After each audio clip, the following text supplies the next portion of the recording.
Doot, doot, doot.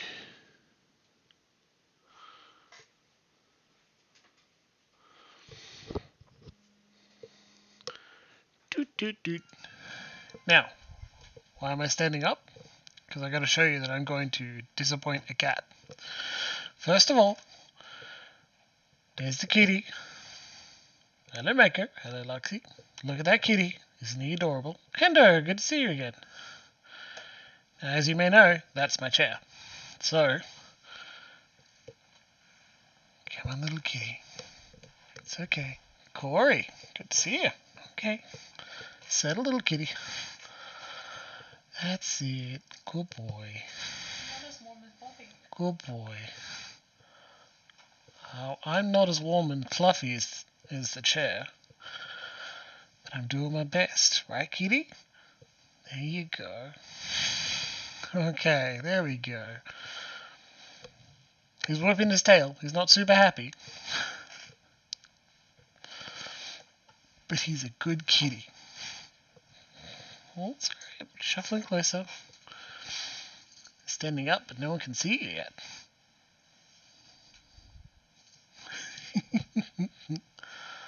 Good boy. Oh, okay. See you, kitty. He's off. You should point the camera and show. Okay, I'll try. It's up to you. Well, now they're all going to see the messy, messy desk of ours. It's okay. Good boy, Captain. Don't worry. He's got a spot. He's nice and comfy. He's being looked after.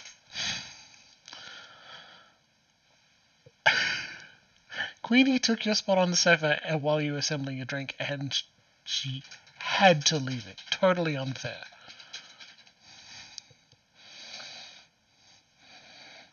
Okay. The thing is, if we need the cat to move, all we need to do is, like, gently go anywhere near the laundry. I know. If I go near the laundry, Captain will jump up immediately, because he wants the snacks.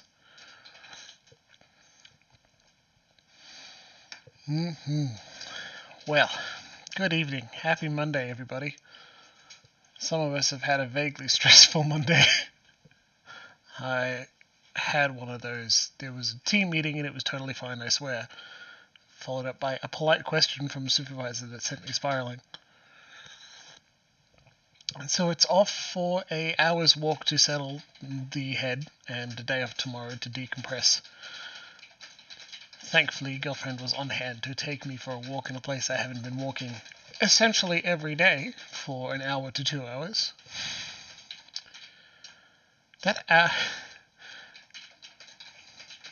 Hey, Repeating, good to see you. Yeah, I'm feeling better. It's weird how once the cortisol and the stress has gone through your system, you're no longer running on adrenaline, you're just exhausted for the rest of the day. Huzzah, right?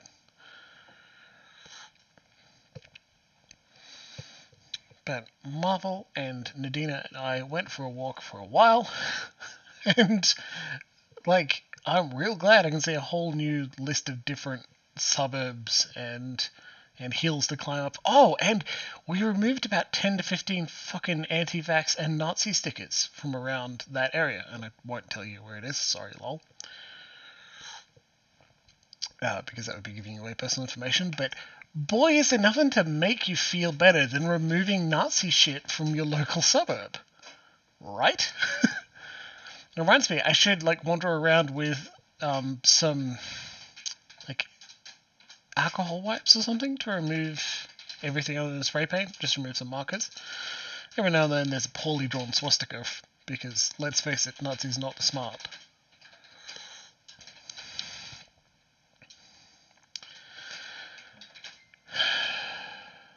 It was good, though. It's funny. My local suburb? No. See, I hit up my local suburb and Braddon when I was working, working near the office, to remove all of the stickers in there. That's just one of my daily or every couple of days walk to go around and remove that sort of shit. It's like over a year ago, I found a swastika and the SS symbol near my place, and so I was like, fuck it, let's do it. And I walked back home with Marvel, got some spray paint, walked back down, covered it up. And then in a week or so, local government had just painted over my spray paint. But, like, it wasn't going to stay there any longer than it had to.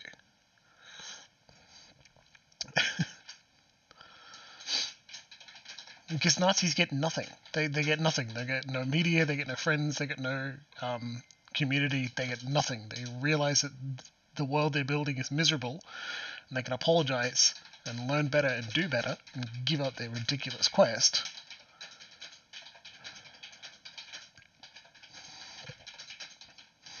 Yeah, I'm glad to hear that rebooting. I don't know whether it's edgy teens or shitty idiot adults, but in the end you deal with them the same way. You cover it up and you make them as clear as possible that they're not welcome, right? You remove the swastikas, you pull off the stickers. Anyway, the reason I bring it up is that we found the first anti-vax sticker, and I'm like, 2 clicks from their website, you'll get to anti-Semitism. I betcha. And we didn't bother going to the website. 2 stickers later, like on a continuing 15-minute walk, they had a Europa, the final, like Europa, the like something eternal battle, and I'm like, oh really? Of course. So it was 2 stickers until we found the anti-Semitism. It's like there are 2 kinds of conspiracy theory too: anti-Semitism and things the CIA absolutely did and released in the 60s and released last week, or in the 70s and released. Shuffle 30 years from there, 30 years from there, right? I don't know. Maybe it just got the benefit of not being filled with hate, but I don't understand that kind of bigotry at all. So, go walking with your keys and remove some stickers. Toss them in the bin and feel self-satisfied. Worth it. Anyway, Pillars, I believe. Should open the game. It's a good way to spend a Monday. Might go for a short walk on Tuesday to sort it out there as well. Now that we're open, let's jump to the live stream tab.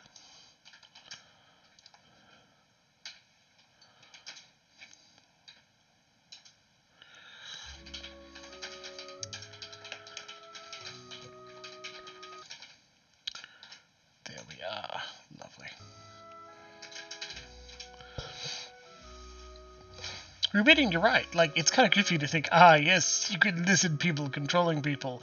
Isn't David Icke weird? Lol, lol. And then, of course, it turns up to anti-Semitism again, with the Protocols of the Elders of Zion being usually the first instigating document, but by no means the absolute first.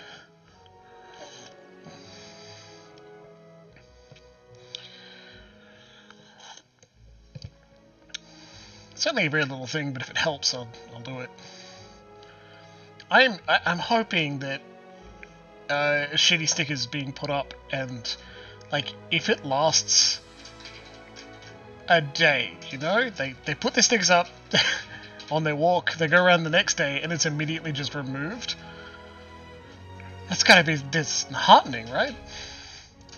Let's click the continue button. That's the kind of disheartening I'd like to do. Exactly, rebooting. Some of the various flavors of bad.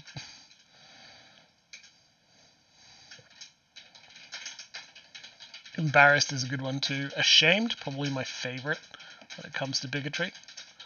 Make bigots feel ashamed. Beautiful.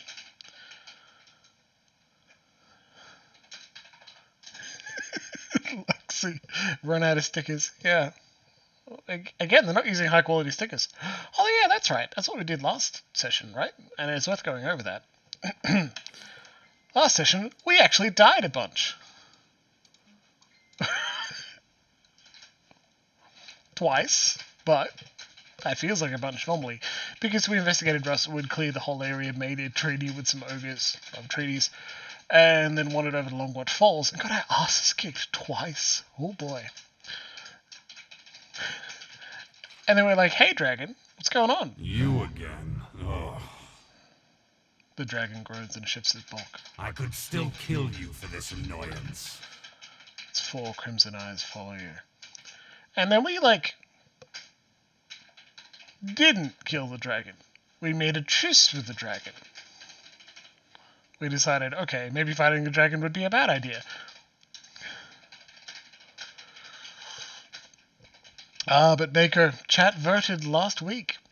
We've already made the decision to sever the connection between this dragon and its soul brothers. Bones, stripped of flesh and gouged with tooth marks are piled beneath the snow.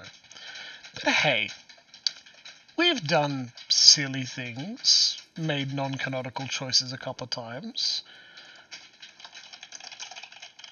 How about we give it a try, right? Let's pick a fight with the dragon, and I'll load our save, because I'm not going to override any of our chat's decisions. That's not fair. But this is one of the hardest fights in White Marsh. Let's give it a try. You again. I could still kill you for this annoyance. What's the problem, exactly? Consider it indigestion. And consider yourself lucky I've eaten. A belch rumbles up from the dragon's throat and reverberates in the ice under your feet. Die! Die, monster! You don't belong in this world! Oh yeah, and that's right. I forgot that Adair picked up the Grey Sleeper. And now our dude with shield and sword, who has lots of talents with shield and sword, uses a two-handed S-stock. And we have no way to take it off him. Cannot be unequipped. Oh well, look at our choices. Hilarious.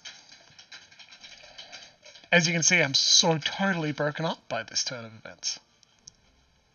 Can't uncurse? No, it's not as simple as just casting remove curse, like it might be in some other games.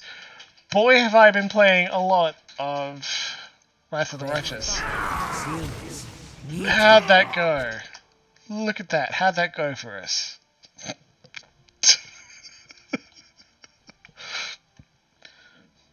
Frostu Spit crits Aloth for 25. Zawa gains a lot of wounds.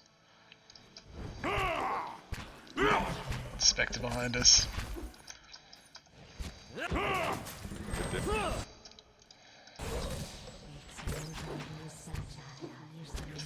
Damn it! We gotta take better care of allies. That breath just took down everyone but Raging Mother and Adair. Oh, and Zawa. Zawa's still up. Hey, Zawa, quick!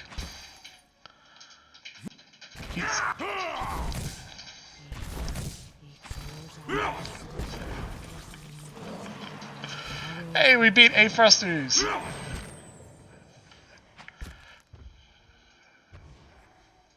Okay. They all got squished. Fight a dragon? Load. Ice cave. Load save. Arxie was right. We is gonna die. Rebooting. You're absolutely right. That's Taliesin Jaffe. Having a fantastic time being a big dragon, which we all know is his true form. Like, this is why I wanted to fight the dragon. Last week I said, he sure you don't want to beat this dragon up, he's being a jerk, but we all chose don't fight him. For a very good reason. Did you see that? He beat the crap out of us. Also, we're in combat for literally no reason.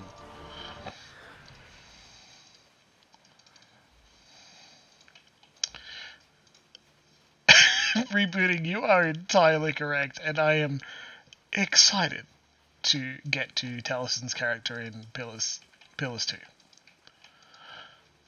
Like, oh, you have no idea. What was meant to be in the cave behind the waterfall? Well, that's not an exit the way we wanted to go. This one here is Dwarven Ruins. We picked up a sword there. There is no cave behind this waterfall. There is a waterfall here, and then a cave. And that's the Dragon Cave.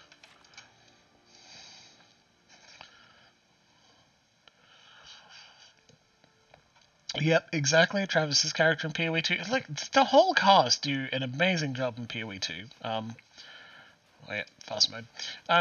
Not shitting on PoE 1. Pillars of Eternity 1 is still a very, very good game. It's just, everything that was good is kicked up a notch in the sequel. And that's a reason enough to be excited about it.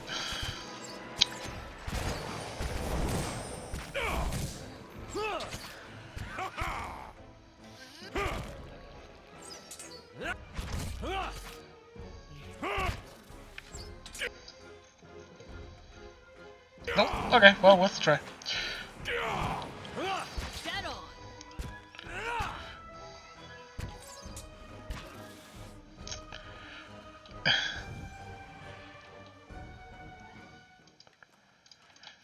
Music's good too. Hendo, yes, absolutely. I would fully intend to do Pillars of Eternity 2, because there's no reason just being a tease. Plus 2 unarmed damage here. You want that. So what? Sorry about the boots of speed, they were fun. Go on Aloth now. It's not out on Switch already, rebooting? That, I thought it was. That's a shame. It's also easy to recognize that it is well and truly a different engine, because they couldn't just port it 2 at the same time as 1.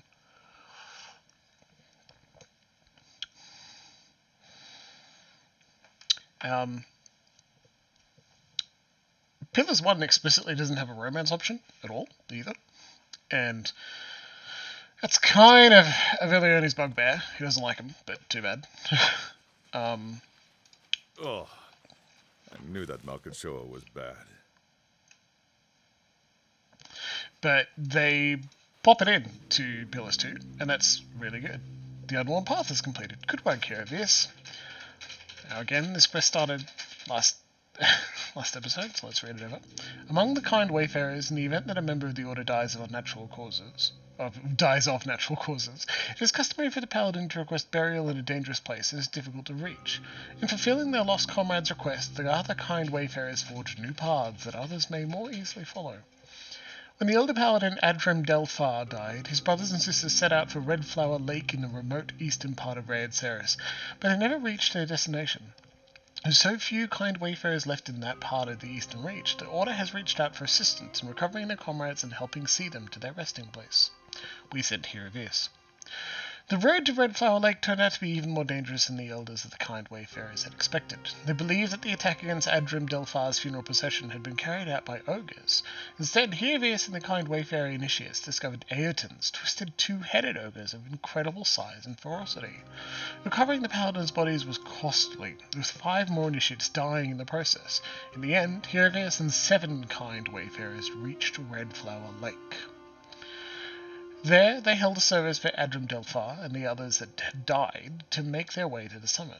On the way back down, the initiates placed marked cans along the trail to indicate when it had been cleared by the kind wayfarers, and at what cost.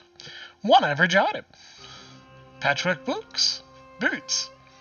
25 defense against weakened attacks. Cool.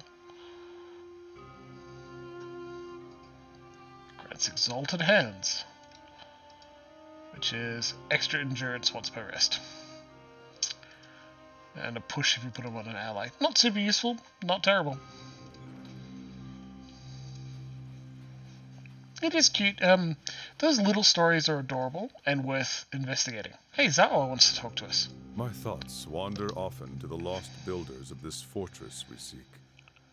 They were erased from the world. I wonder, was it meant to be so? Maybe there are still traces of them. After 2 centuries, I would not hold out hope. All things fade, and always sooner than we wish. Thanks, Zawa. Hey, Zawa! Yes. These feuds between Ogre and Kith, I do not see them ending until one is wiped out. Yep. Or both. I like Zawa too. I want to know more about your beliefs, Zawa. Let's get to know you. The ways of the Nalpazka can make little sense to an outsider. Alright, who are the Nalpazka? We are the warriors of the Takan. Nobles, peasants, it does not matter. We are souls caged in flesh, nothing more. God, I know that feeling pretty well. He knocks on his sternum. But it is one thing to say it, another to know it. So we train until we know it. Or until we meet our ends. Zawa regards you a moment. I give this answer because it is what you wanted. But the Nalpazka would say different. They would say that we are nothing at all. That's interesting. Okay, What do the Nalpazka seek? Zawa studies the horizon. He smiles as if at a pleasant thought and does not look at you as he speaks. Perfection. He lets the word hang in the air a moment as though it were an invocation. Look around you. The world is perfect. Every being, every moment, every death. He frowns and shakes his head. Rarely do we see this. We stumble through life, lost in distractions. Every practice of the Nalpazka is a reminder to stop stumbling, to know the perfection. Monks in standard fantasy RPGs and video games, and especially D&D tabletop, are inspired by sects, S-E-C-T-S, of semi-religious, semi-spiritual warrior sect, warrior monks, right? And when you're inventing a new one, which is the Nalpazka, you got to be very careful not to tread on the toes and culturally appropriate. Excuse the voice, I'm messed up today.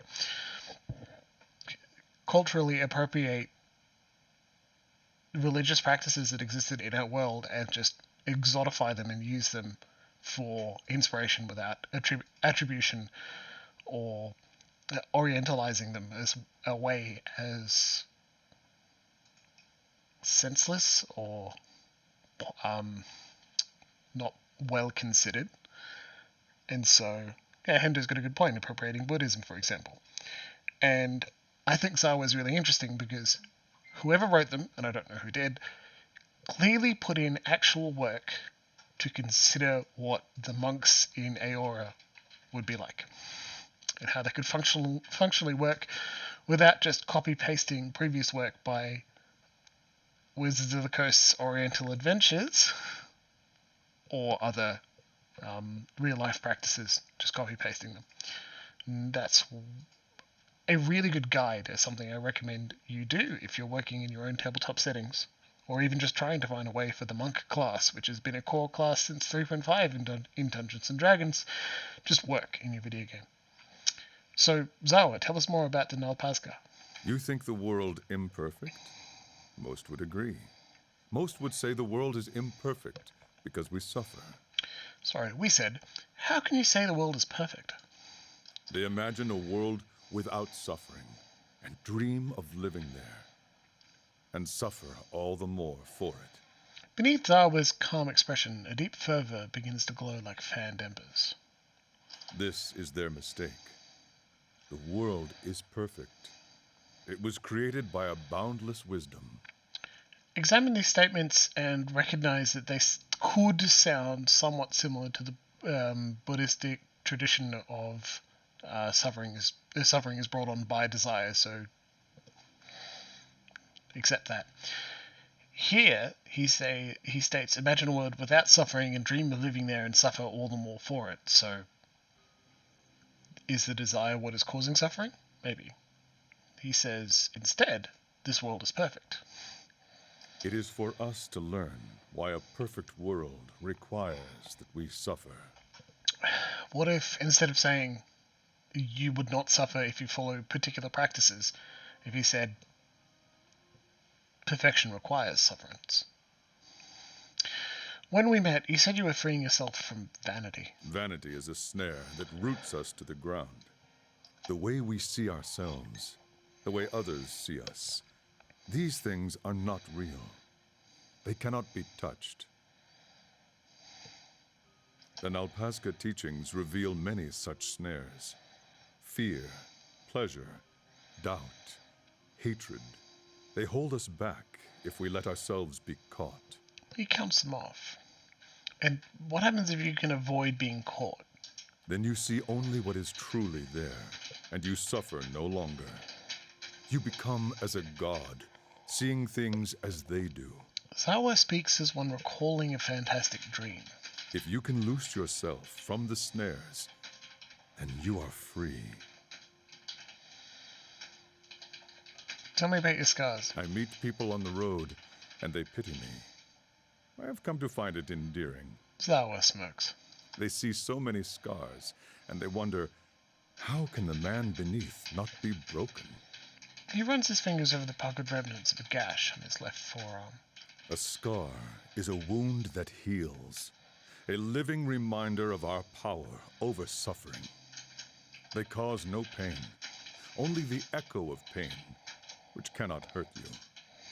Show me a scarred man, and I will show you a man who can overcome. Finding strength in previous pain here, right? And I found that as a useful attitude that's got me through some stuff as well. Like, find the good in the bad and make it so it wasn't pointless. It didn't just happen to you. Why had you eaten snowcap when we met? The Malkachoa? At any time, it is rare that I have not eaten some. When you first try it, it seems a beautiful fantasy. You see colors you have never seen, meet creatures that are not there. With practice, you see that all it does is show you reality, the essence of all things, how they are alike and connected. I have watched trees grow and wilt before me. I have tasted meat and known the animal's life as if it were mine. He leads in conspiratorially. But the Malkachoa often causes the stomach to empty with great violence, so it is not for everyone. Amber's got a good point there as well, you know.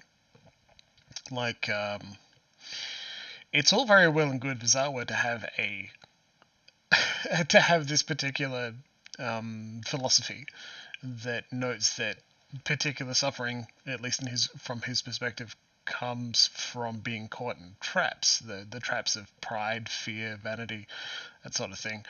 But it never seems to mention that his personal choices haven't fixed the world for anyone else. Right? Instead, he's offered, much like some other right-wing cults, he says, do this personal work, like intense personal work, and you'll be fine. Follow this path, you'll be perfect. Now, I'm not going to call Zawa Jordan Peterson, but like, that's a similar kind of statement, isn't it? Everything wrong in the world can be fixed by your own personal choices. Also, he's on fucking shrooms, right? He just said that. He's got a cool name for it. He uses flowery language to point it out, and then he also doesn't ignore the fact that a lot of things and a lot of drugs are actually really, like, not super harsh, but relatively harsh on your stomach. And so you will probably throw up and get it out of your stomach, but the psychoactive component is still in your system, so you will still feel the effects for however long. I find it interesting. I really like and recognize the fact that every character in Pillars, especially the philosophical ones who've got a big attitude and have a philosophy that they try to espouse. And he doesn't preach it at you, but we ask, he answers.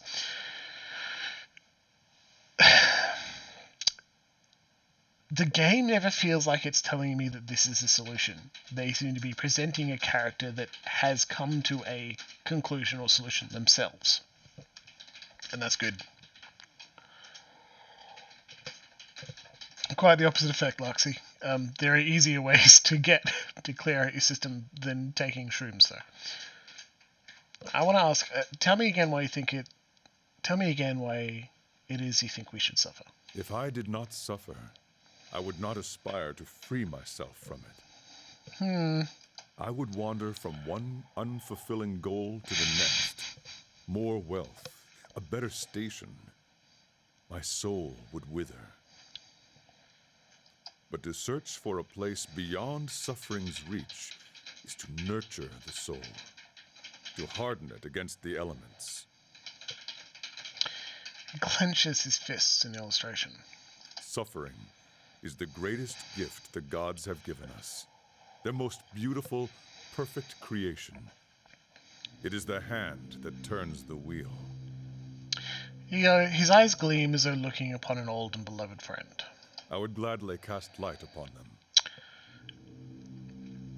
And here's where I look at it, right? This is a great example coming from someone who doesn't seem to be suffering without reason, right? Yeah, Loxy, I was concerned for a second. You're like, oh, I accept this. I love this philosophy. I think the philosophy is shallow, to be honest. It's just God works in mysterious ways, so every struggle you're given is divinely ordained, but put it into a different kind of mysticism. I can't follow it myself, and I don't recommend it for others, but if this fictional character or any real person finds some sort of solace in it, go nuts. You would ask much of one who knows little. Alright. God never gives us more than we can bear. Bullshit. Good point, rebooting, and Luxy. Bullshit to say to other people, yeah. When did you learn to fight, Zawa? Most Takan have two choices. They can grow crops, or they can become Nalpazka warriors. I was the youngest of 5, a dreamer. The Nalpazka were always in my thoughts. They did not feel the same about me. 3 times I tried to join their ranks. 3 times I was refused.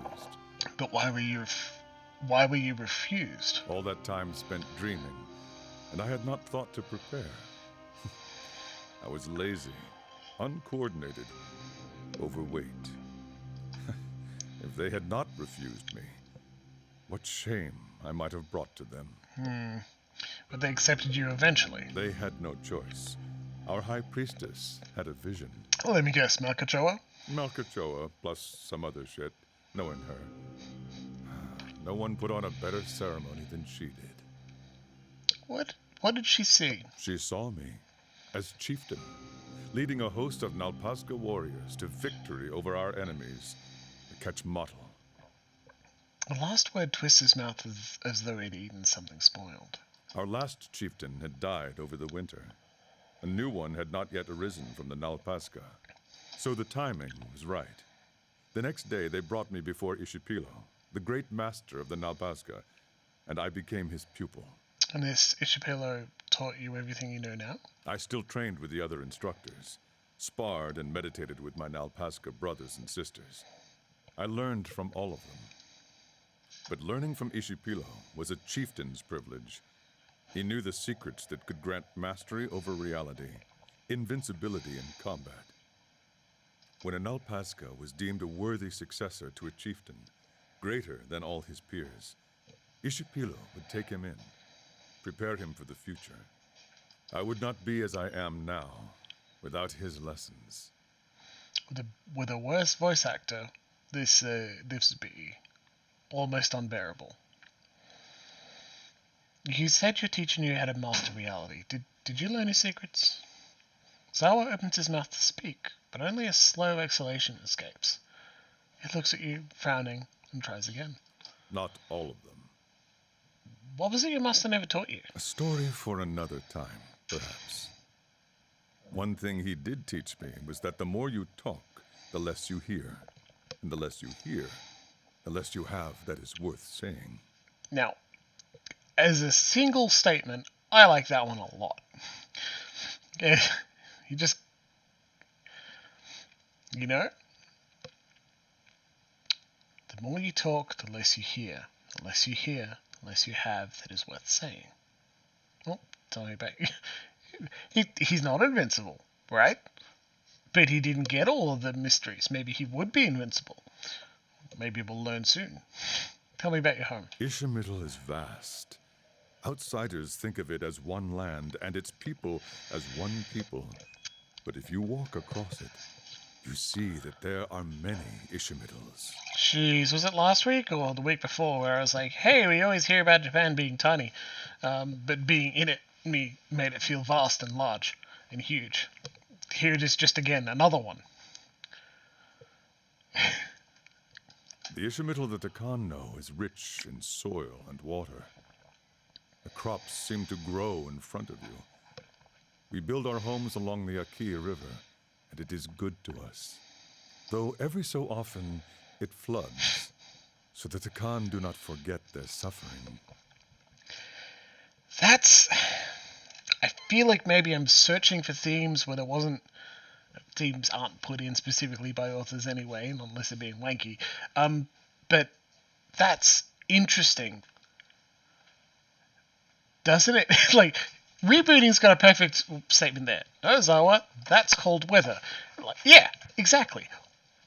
But can't you see how his philosophy was driven, at least reinforced, by other statements he's making, and how that through line is reverberated in his characterization?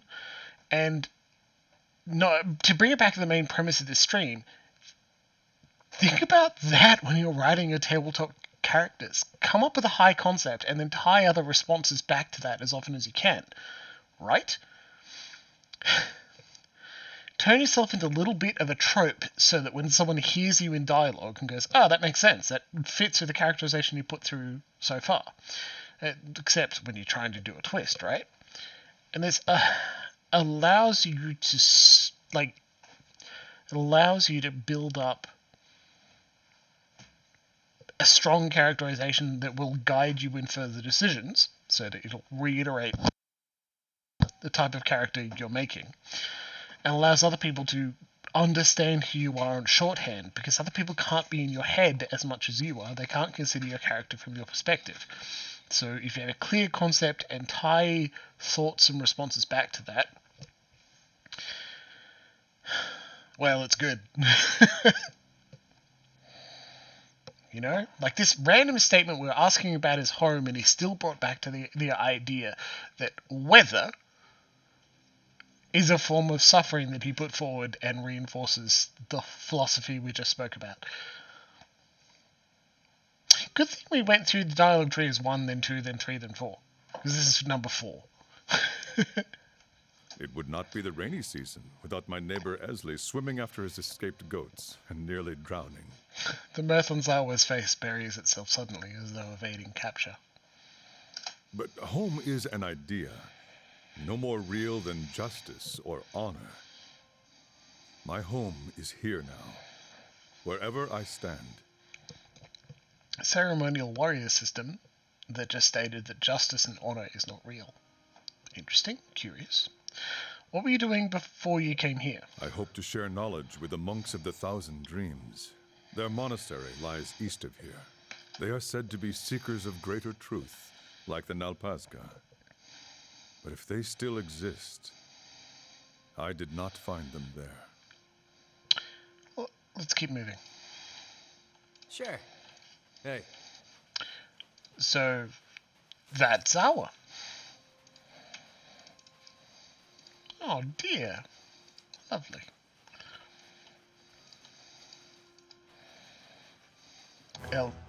Whoa, I didn't expect that.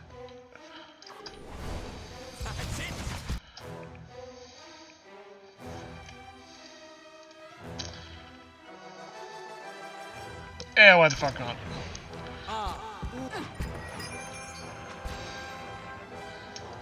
Hey. Oh, I didn't mean to kill the stags like that. Whoops. I think we followed him near the deer they were protecting and then turned hostile. Nice and quiet. Sorry. Ista's noise makes a terrible screeching. Ista's device makes a terrible screeching noise. Compass points west. Remember we were looking sacred on the task sacred instruments.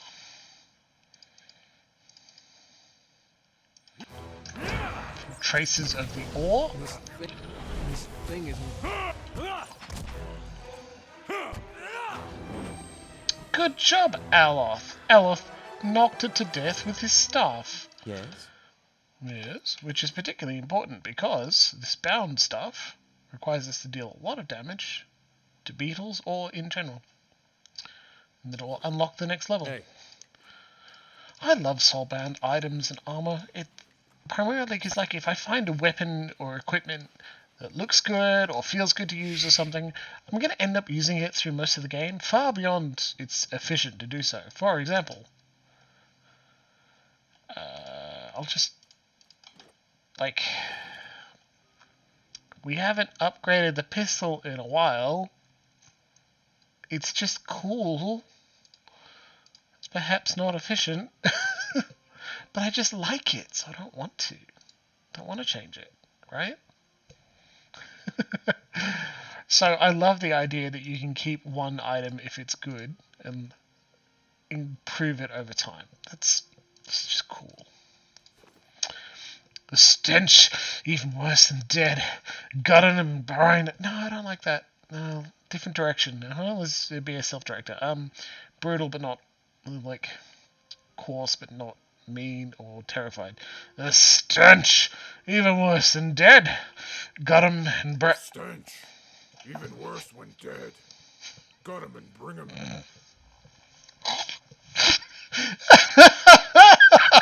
It's voiced. Why should I bother? Lately, the night winds send evil dreams to our matron.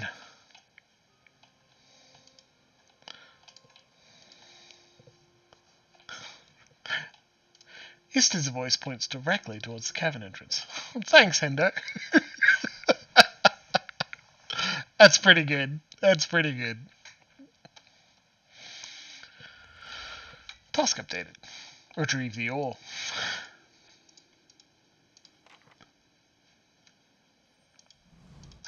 That's not very helpful. Alof, boink the Lagerfeth. Bonk. Or get necrotic lance to death very quickly.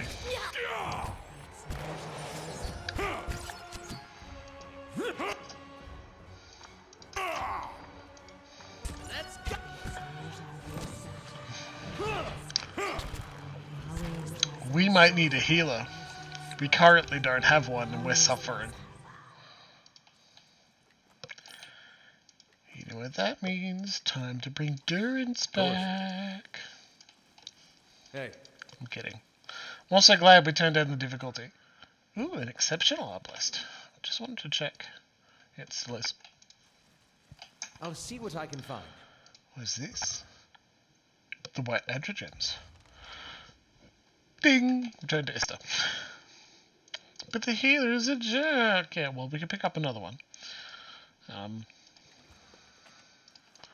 The other healer I'm thinking of is, in fact, Herivius, who does an alright job, but honestly he's a lot more DPS. We left fire, different entrance / exit. We'll go in this direction, see if there's something more interesting over here. Can we? Yeah, I'd rather take Herivius than Durance. It's just kind of tradition that we grab a new character and keep him in our party for a little bit, so you get a bit of I'll have adventure. it in no time. The work of a moment. It's because, like, our standard party is... Indeed. Indeed. Right? It gives us 2 slots to mess around with. Hey. I shall be discreet. Will you, Aloth, or will you die? I mean, I like messing around with additional characters. Get him, Aloth! Don't fuck it up! No problem. We have passive endurance regeneration. See, we put Aloth in melee with this neat stuff, so he keeps running into trouble. At least it means we get these casts off more frequently. Hey. We hit Zawa with a friendly AoE and he bursts into laughter. What a friendly guy!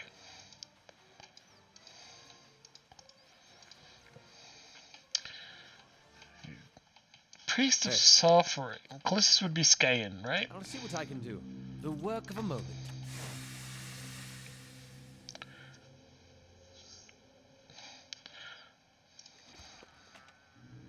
Let's Spell tongue, unique rapier. Cool. Inflict steel. It's got 50% of attack speed. That's pretty cool. And cast corrosive siphon. Pretty neat. Not amazing. We'll take it though. Hey. And off deflection on braces is not terrible. Might. Dex. Crit multiplier. Might and con. Nothing. Cool, you can have this then. Look at our stash. That's terrifying.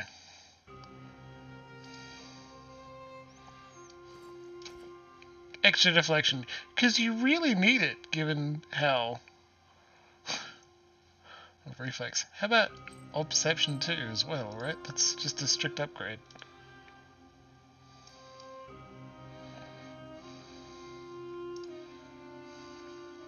Or of stealth and perception 3. That's pretty good, but you could have intellect from above 50%.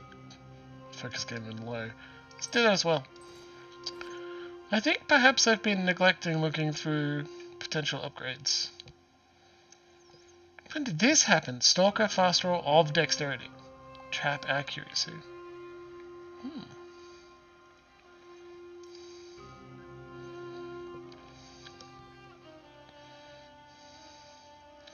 Do you have anything else that gives you dex? Nope. Great. Just have a dex bonus. Better than nothing, right? Star Wars pals, yeah, of course. Monastic orders are pretty damn close to priests, right?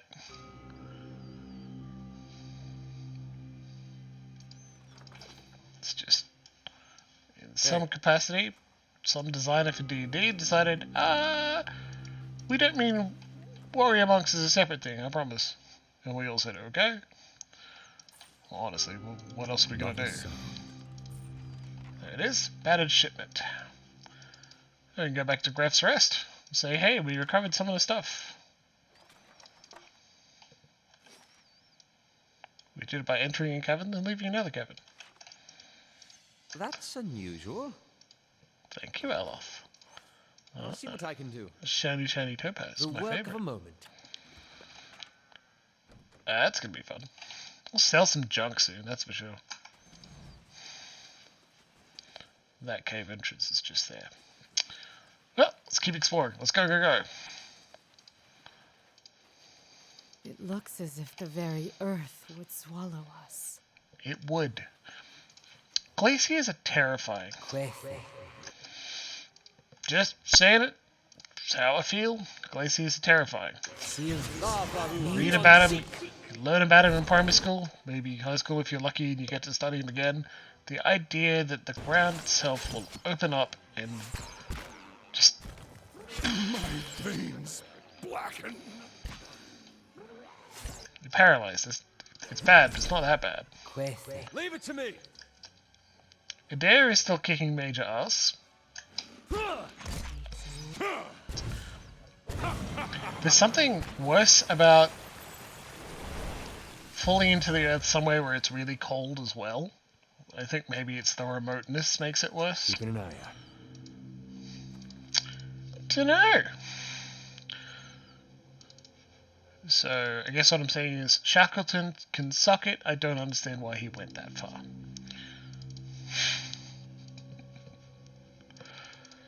Ridiculous. Much too silly, Jimbles.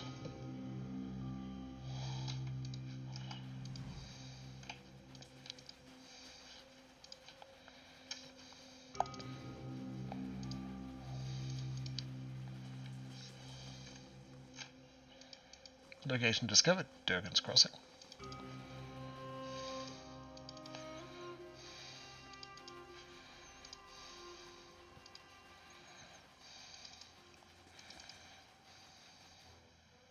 Bezda?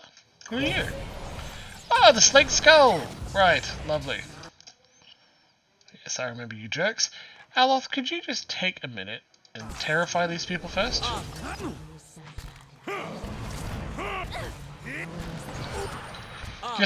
You're stunned. Excellent. Sleep him! Excellent! God, I love it. When a good crowd control spell goes down, then everyone is knocked down. Oh, we managed to charm Mesler, so, you know. Yeah, what can you do? Summon tentacles. Oh, you're stunned, you can't move. Okay.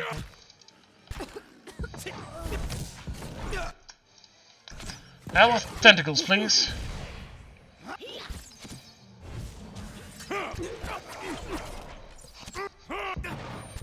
Get 'em, boys! Where did that ice troll come from, honestly?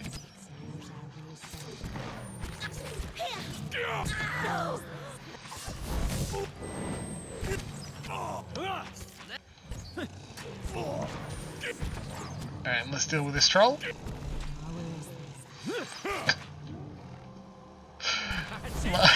Lux says, charm first and bring out the tentacles. Classic 1-2. Hey. 1, 2, 3, 4, 5 if you're lucky. That was terrible. Why did I do that? Useful. No one uses flails though, so... Yeah, free head. No. No. Hey. No. That's very naughty. This crate is empty, though it smells strongly of fish. In the trampled bloody slush around this toppled wagon, you spy tracks leading back south along the path. Pry bar? Camping supplies. Thanks for the camping supplies, honestly we need it. What's up here? Zawa? Curl up into... Everyone back. Alice needs to beat up this beetle with his stick. No, beat it. Okay, there are several beetles. Everyone, please place bets. How's Aloth gonna do?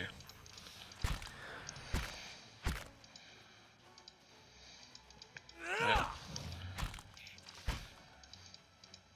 Come on, get your heal off. That's it, now keep beating that beetle. Alright, that was fun. Okay, that was good.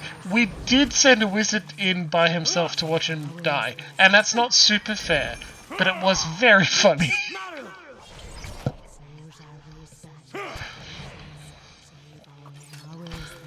Poor Aloth. Up you get, buddy. You'll be okay. Can't get a good shot with this. Slime shadows. Okay. Hey. Aloth? Buddy? No problem. Aloth, buddy?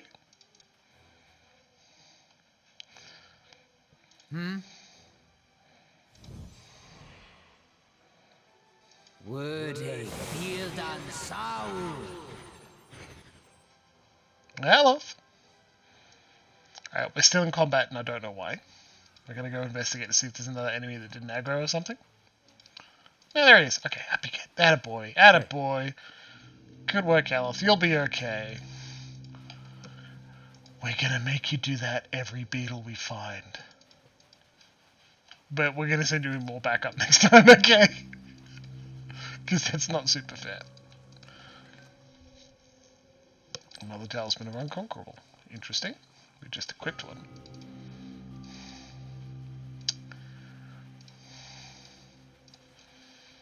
Location discovered. The battery watchtower. That's Durgan's battery. Right there. We're ignoring it. But that's where our quest is. Yeah, I know. Discovered Taragaya's camp.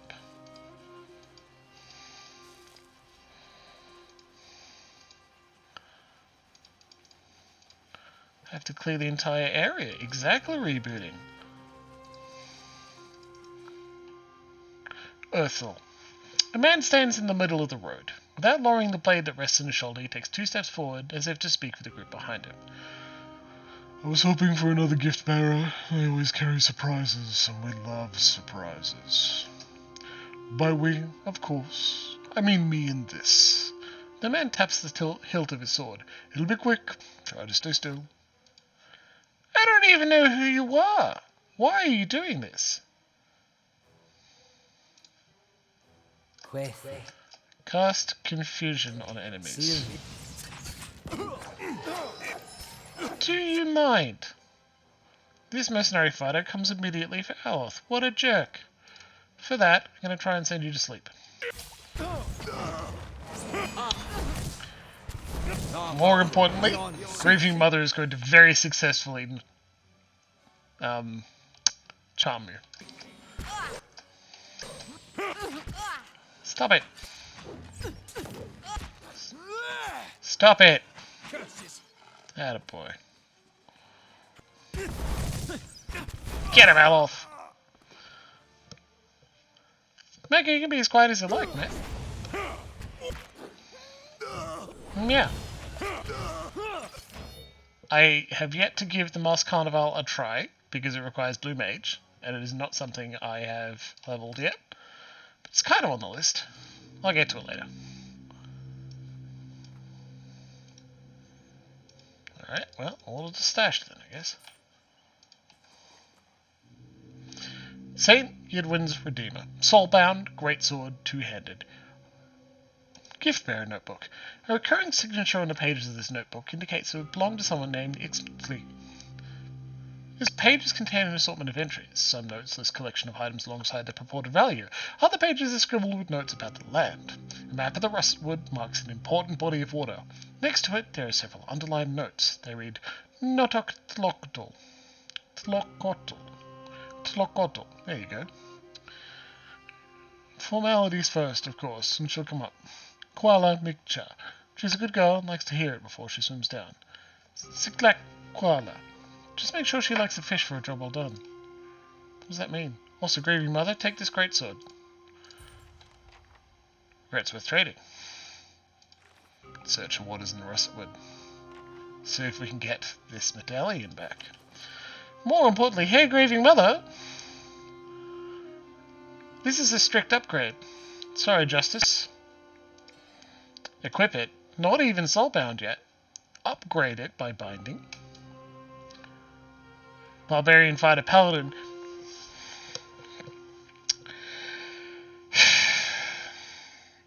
Well, this is obvious discrimination against absolutely poorly designed Cypher classes. Cypher Barbarians, the way Grieving Mother is. It's still an upgrade, you can use it. Our fighter's currently busy with another weapon he should not have.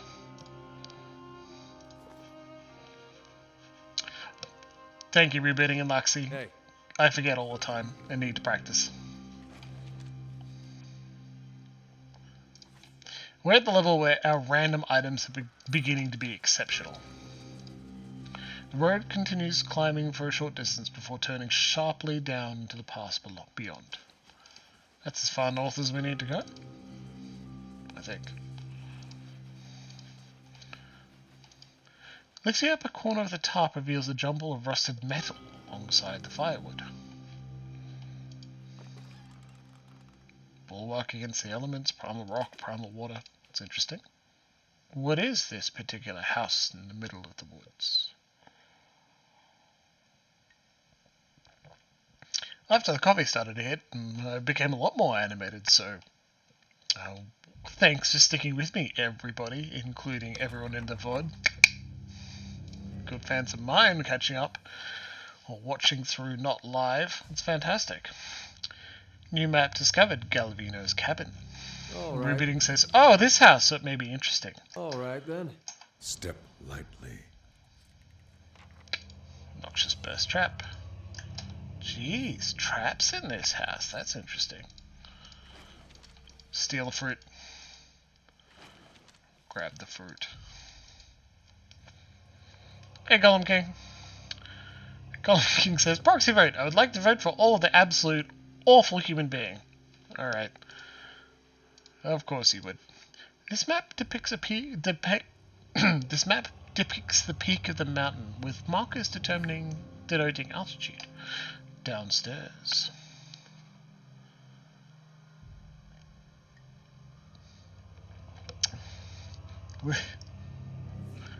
Literally writing on a scrap, DGK votes for awful.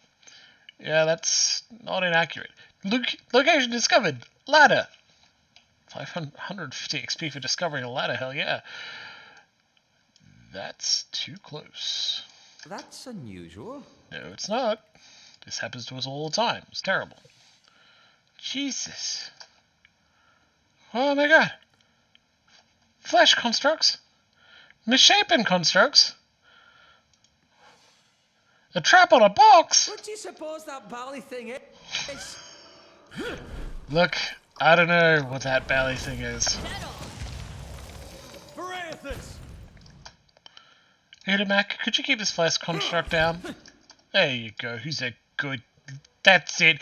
Crit for over 50 piercing damage with a sharp, pointy teeth. Love you, Udamac. Grieving Mother affects Misshapen Construct with Destroys Vessels.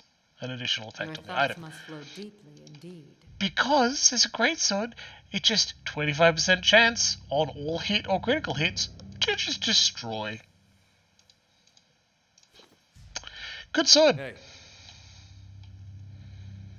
Ah, Valcondrius, good to see you tonight. Keeping an eye out. Prepare for all the good things. Of course.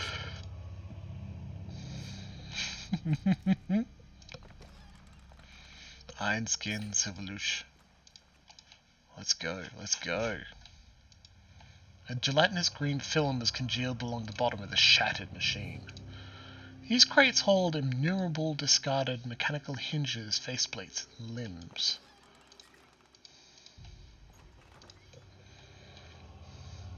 Unstable construct. What, oh what have we stumbled into?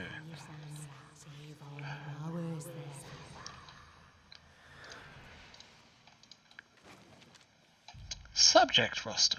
This paper contains a loose list of apparent personages, separated by dates. Godandag, Longwatch Falls, bandit. Something Welsh, some smuggler. Volkstag, murderer, nice hair. Ritzlingsdag, idiot who tried to knife me. Under the list is a note in a different hand. Diveris, devil, just give me numbers. Stalwart Boney. Fishbone is currency.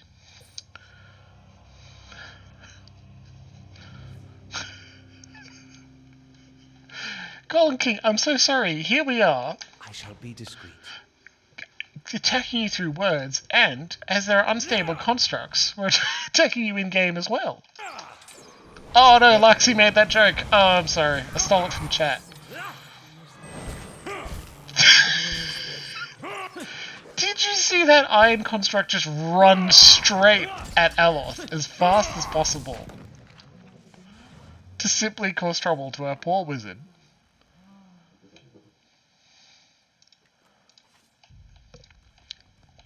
Viscous green liquid seeps from a crack in this glass tank. It exudes a strong chemical odor that is almost painful to inhale. Iron construct. Aloth, please stay back.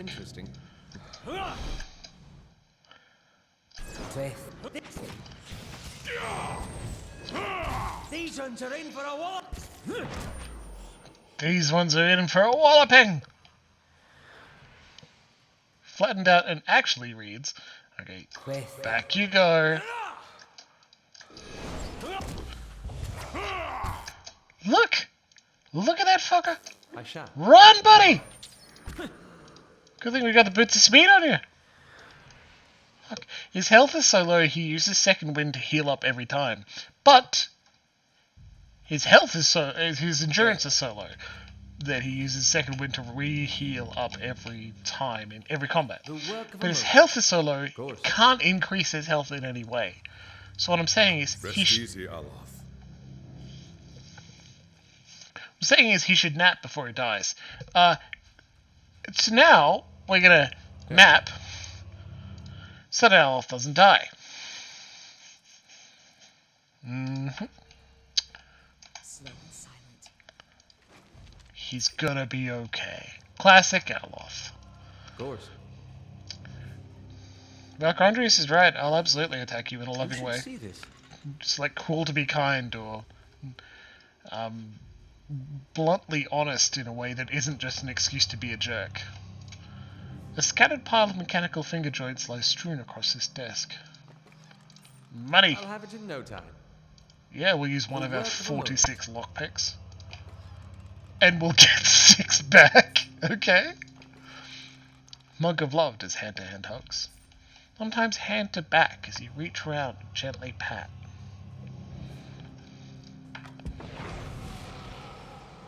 A trap, death ring. Hey, This place is bad for us. We're walking slowly and we're still stepping on traps. Arranged from the top to bottom, these boxes boast increasingly intricate locks. A few broken lockpicks lie discarded on the shelves. I'll see what I can do. Bet this is The work of trapped. a moment. Alright, never mind. I don't feel silly. So many lockpicks in here. Ooh, shimmering cloak. Ooh, shimmering topaz.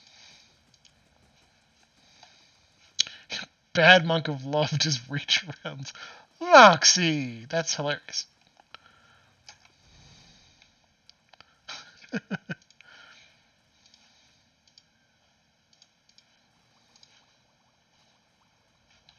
That's good bubbling sound effect like that. Get 'em, boys! That's a lot of constructs. Could you move to engage? Aloth, run away. Look, I'm just beating them to the punch. They are absolutely going to attack Aloth for very little reason. They got a hard on for beating up wizards. I have no idea. Damn machine! Will you repeat all I say? All I say. Peak comedy, yes please. Get him! Unstable construct destroyed unstable construct. Well, I guess it was pretty unstable then, wasn't it? Misshapen construct. Iron. Oh, talk icon? Whatever could that mean? You hear a faint, reedy voice singing tunelessly. Subject. Baleseer. She's outdone herself with this one, Baleseer. A common robber with some natural talent for cipher abilities. It has gone to his head. The Basso believes he's an ex-Antonio, I think. In any case, the world would be well rid of him. Still, he has yielded promising results. His mind is almost perfectly intact. I might even have been able to determine whether there is merit in his delusions about his soul lineage, but I made the foolish mistake of leaving this man's pistol on my work table. His essence is bound to the weapon rather than the body I undertook to build for him. Even bodiless, this fool seeks to trouble me. I've sealed him within one of the tanks. I will have to prove the machines against the free roaming experiments while I think of a solution. Until then, I suppose I must endure the company while I work.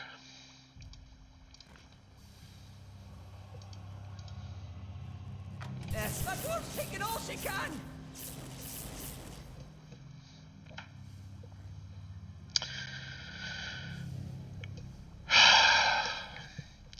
First of all, let's appreciate Aloth,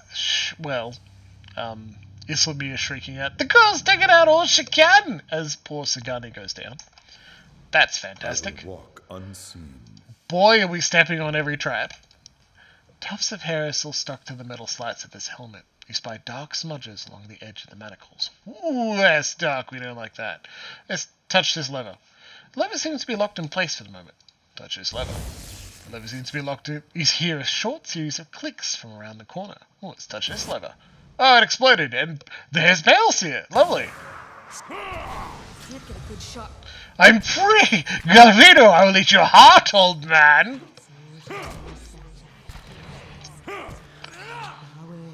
Bonk. Peaceful progress, Baleseer, 100%. Well, at least that tells us there aren't multiple of them floating around. Machine. Fellstroke, unique pistol. Massive damage upgrade.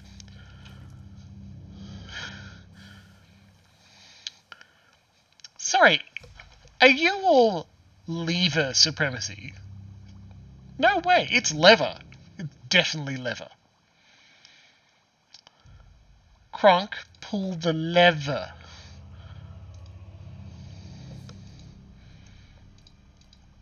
Kronk, pull the lever. Fellstroke, damage reduction, fine. Time Siphon? Grants ambushing, +2 to stealth. That's fantastic. Okay. Fellstroke to pistol. Love it. St. Garum Spark is still perhaps slightly better. Lever. Really? Lever sounds like leather with a speech impediment. You guys are mean. If perhaps accurate. Alright then. Sparks crawl over the wires and plates of this machine, illuminating the innards with each burst of light. Let's pull this lever, and a door opens. I guess, in some respect, you could say we pulled the wrong leather. That time I actually said leather. By releasing bells here, but, you know, whatever. Can't get a good Get him! Honey, grieving. I shall end it. Get him! Get him, Elof! Bonk him with your stick. Indistinguishable. Jeez. Came in line to have a good time, and here I am to be attacked. That's unusual. 8 difficulty, that probably would have killed us. I'm glad we saw it. I think Rubin's got a good point, right? Galvino, whoever, just trapped a bandit who tried to kill him for no reason into a machine, a soul jar. That's not good. Don't keep souls like that. You might find this interesting. I am a soul expert, and I can say that they only do that when they're very distressed. So...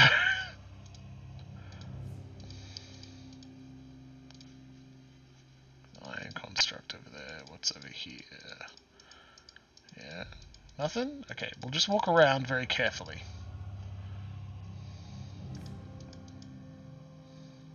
They got high perception if they can see Grieving Mother that quickly. Hey. Fuck. Yeah, okay. 17 damage and nothing else. Okay, this one's bad. Alright then. The rest is going to be attacked you too. Yeah, that's fair. Honestly, I shouldn't complain too much. How's your bonk quest going, buddy? 503 and 625? Good job.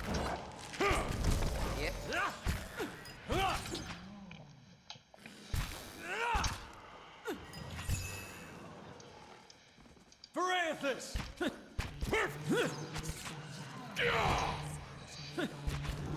Jeez, why do we get Aleph to cast spells at all? He's just so effective when he runs up and smacks people in the face.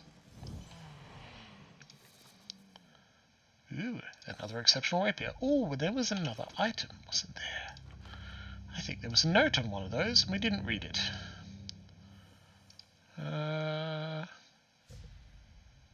about when I picked it up? Alright, maybe not.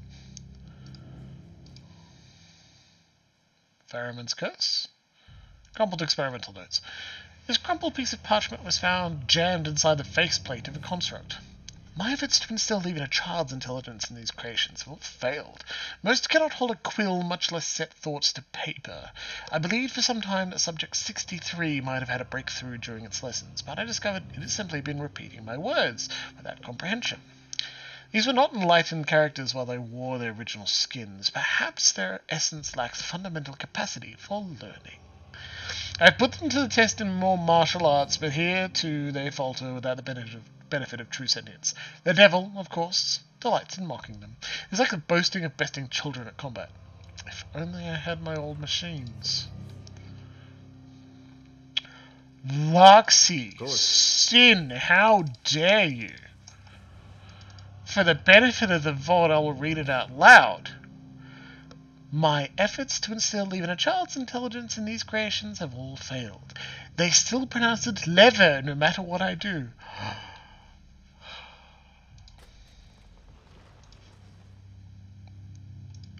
This platter has gone entirely untouched, leaving the tantalizing meal to the flies. Wheat. Canting supplies. A workshop key and experimental notes. His hastily written entry is dotted. Oh, it is nearly 8:15. It is now 8:15. We'll take a break in 15 minutes. We'll take a 5-minute break or so. I'll come back with a drink. His hastily written entry is dotted with blots of ink. I refuse to continue wasting my time with these stitchwork grotesqueries. Well, I mean, that's correct, dude. What work is spent in granting the rotting corpse the feeblest of spark of life is later tripled in repairs. Truly, they come apart at the seams. The sight of them in the corridors has come to disgust me. They hold nothing of the subject's vitality, intelligence, coordination, only a brute obedience. Flesh has too gentle a grasp on the essence, that much is clear. Little wonder the fools at Brackenbury were willing to pawn these sorry specimens off so cheaply. Medicchio, the stench. Medicchio, I should be using a Valiant accent. So, pseudo-Italian. A rotting flash construct! Our favourite! Seal this.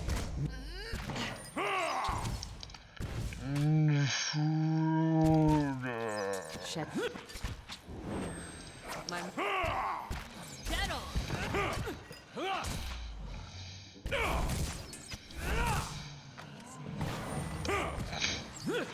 Trap triggered again.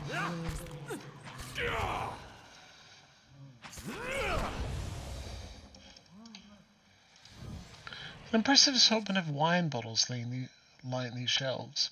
Most appear to be Valiant vintages. Yoink. Double yoink. Alright then. I'm on the trail. We've circled the whole way around. Clearly, here's where we're going to find something. Thylacine, good to see you. Thylacine, maybe I don't know how to pronounce that either. Thylacine, maybe you have missed everyone making fun of me for saying the word lever. I think I'm perfectly justified. But then again, villains always do think they're perfectly justified.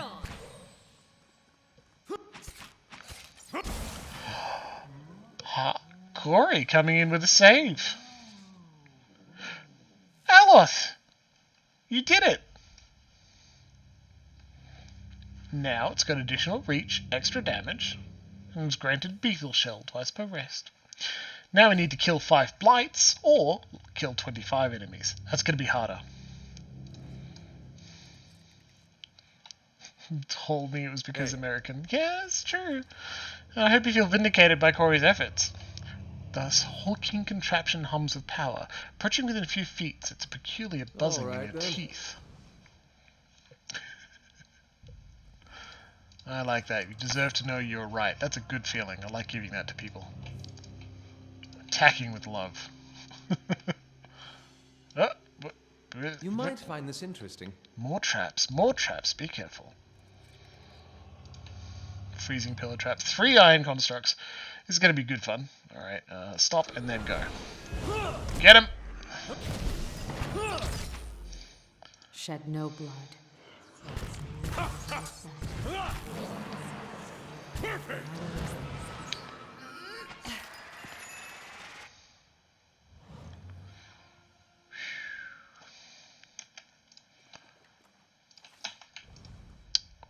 Oh, whoa. I'll have it in no time. What is this? The work of a moment. Stealthy. This mannequin's head has been all but seared away by some unknown spell. The wood is warped and pitted through. Let's go. A secret thing. That's unusual. Mannequin. Ruby. Vessel bone. In the arm. Worrying.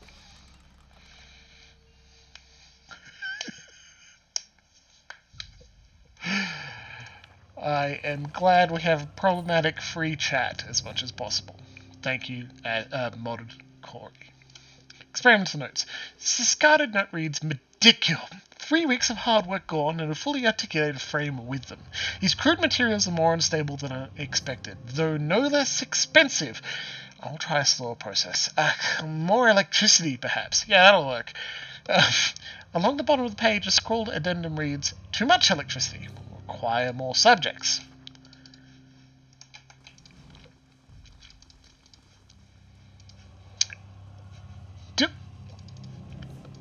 Do mad engineers, because it's not always scientists, do mad engineers like do the math, the physics math, right? To say if I put X amount of power in, it will probably explode. Because clearly not, right? Don't bother debuffing, just go attack.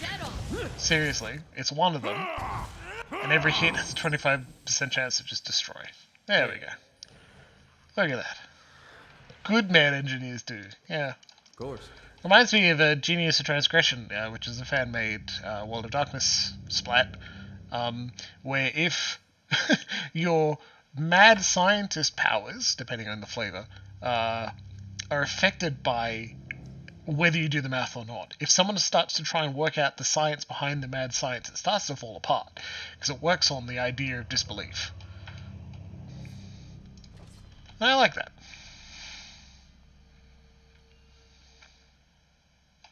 Love an arquebus. Love a cell key. Do we need that?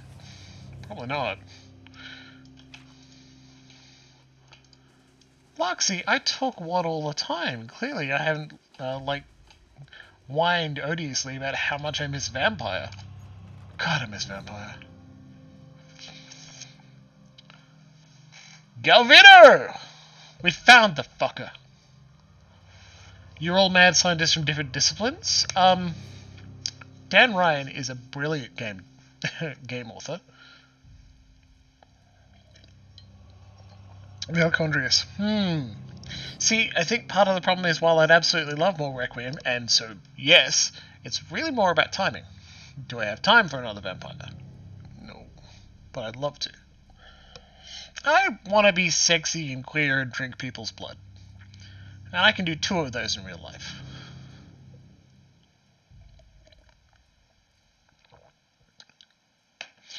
Galvino.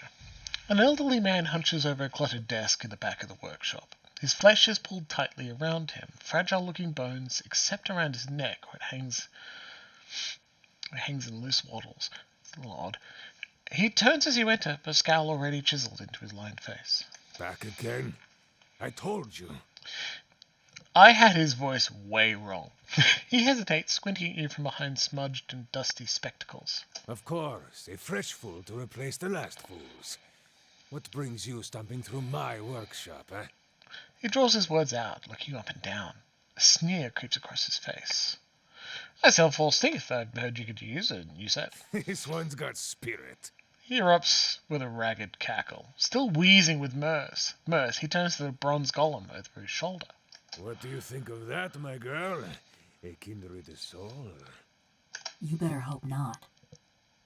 The voice echoes from within the golem. Aye, I've got a fancy for this one already. Hear that, Timora? Another who would tolerate your barbs and insults. Anyhow... But you come seeking the White Forge, like they all do. I want to take a look at chat before I continue. Mecca, yeah, I don't know. That's a question it's best discovered by running through a session 0 with a vampire GM who will take your concerns seriously. Honestly. And Valcondrius, you're totally right. Availability makes me sad. Maybe we should just all quit our jobs at the same time. As soon as there's a global general strike, right? We'll just chill out, play some games. Well, vampires will wait for me, but I don't want to wait for them. Loxy, a good idea. I'll make a people's blood called a cocktail. I can do that. And, Corey? No comment. He turns back to you. But you come seeking the White Forge, like they all do. Boys with smooth cheeks and Hello. bright dreams. Girls with bright ribbons tied next to their scabbards. Hello there as well. His voice rises and falls with a sing-song of mockery. Old men and women, too, seeking a final blaze of glory before they're snuffed out for another turn at the wheel. Sound familiar? His smile is rigid as he looks at you, and the corner of his eye twitches. It's a lot of bitterness. Perhaps I should have... Maybe I said it... It's a lot of bitterness. Maybe I should ask you the same thing. Save your breath. He hawks a wad of phlegm from the back of his throat and spits into the corner. I have this conversation with every pig-headed swashbuckler those Postonagos and stalwarts send here. Go see Galvino, they say. Surely he'll help you. Must have slipped their minds what a busy and important fellow you are. In the silence that follows, the temperature in the room seems to drop. Galvino glares at her. I should have let them stone you. Would have silenced your endless rattling forever. The hanging folds of skin beneath his neck tremble. Then you'd have naught but those frostbitten inbreds for company. I guess this is what it'd be like if Aloth and Isselmere were two separate people. Come now, I sound like nothing with either of them. Perception 14. You're upset. There's an old wound with Stalwart then. The spiteful imbeciles destroyed my career. Ruined years of work. Troogs! Good to see you. Let us focus on the reason for your visit, yes? Hilariously, guys, listen to Galvino. That's Matt Mercer again. Troogs, good to see you tonight. 5 minutes before break too, so at least you'll see the cocktail. He laughs bitterly. He clears his throat. The villagers and their adventurers hammer and pry at the battery as if they were laying siege to some mouldering lord's keep. That's Mercer again. He swats the air in front of his face. But those stones were laid by some of the finest builders ever to have lived. Disciples of Abidan in the truest sense. They will not fall by the whims of any kith. And the door itself, it is infused with living essence. He holds his hands before him and his eyes are wide with wonder. Intellect 13, but get irrational, or... so that's why the dwarves disappeared. They got locked out of their own fortress. Yes, you're exactly right, Luxie. This is the guy the mayor suggested we should remind him about being shaken out of town. 4 is more Slam Shadows. Let's be more Slam Shadows. I agree, rebidding. So that's why the dwarves disappeared. They got locked out of their own fortress. Shoulder, I speak into seriousness. He shakes his head, but amusement tugs at the corners of his eyes. The Pargrunen of Durgan's battery perished within their own keep, victims of a violent disagreement among their own commandants. The Pargrunen of Durgan's battery perished within their own keep, victims of a violent disagreement among their own commandants. Mercer did a good job. His mouth twists into a wicked grin. Surely in the village you have heard stories, no? Disappearing caravans, tracks in the snow, screams from the high towers. He pauses, watching your expression with a raconteur's glee. The work of spirits still trapped in the battery, and a testament to those impenetrable walls. He raps on the mortared stone of his own home.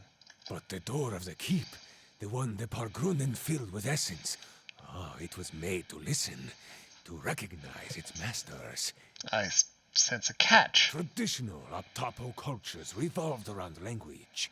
Words revealed who they were and where they were from. That is why you need a contact. He holds up a twitching finger. Yes, I believe those are anthems of some sorts. And we are a goddamn chanter, so we can chant a cantek. That's the simple explanation. He nods. A cantek is a statement of purpose, a declaration of identity. Each is unique to its stronghold. Thus, to enter a fortress like Durgan's battery, you would stand at the gate and recite its cantek. He spreads his arms, his face aglow. Thank you for sharing. That's very interesting. Verus. A shame the Postonagos here cannot appreciate such elegance. I mean, I probably should have picked something else, but I think it was just funny to deadpan that. To learn the cantek, you must speak with one of the dwarves of Durgan's battery. A shame they are all dead, no? He rubs his hands together, pacing. But no doubt their souls live on in 1 or 2 of the villagers of Stalwart. Like fine wine poured into a cheap pot. Derision curls his lips. Hey, fuck you, Calvino. It's not there. But to identify them, that is the first problem. You would need the skills of an animancer. Hey, chat, 102. You're an animancer, or I'm a watcher.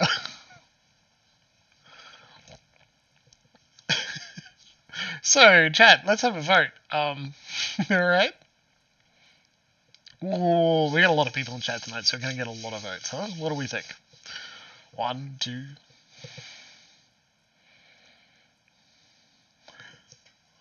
We can't talk to dead people. This is going to be terrible. We got 3 votes for 2, 1 vote for 1 at the moment. Sadly, we can't take Golem King's standing vote because, like, neither of these are strictly worse. Thank you, Luxie. I'm glad you got that covered. Golem King votes 1. Valcondrius counters with 2.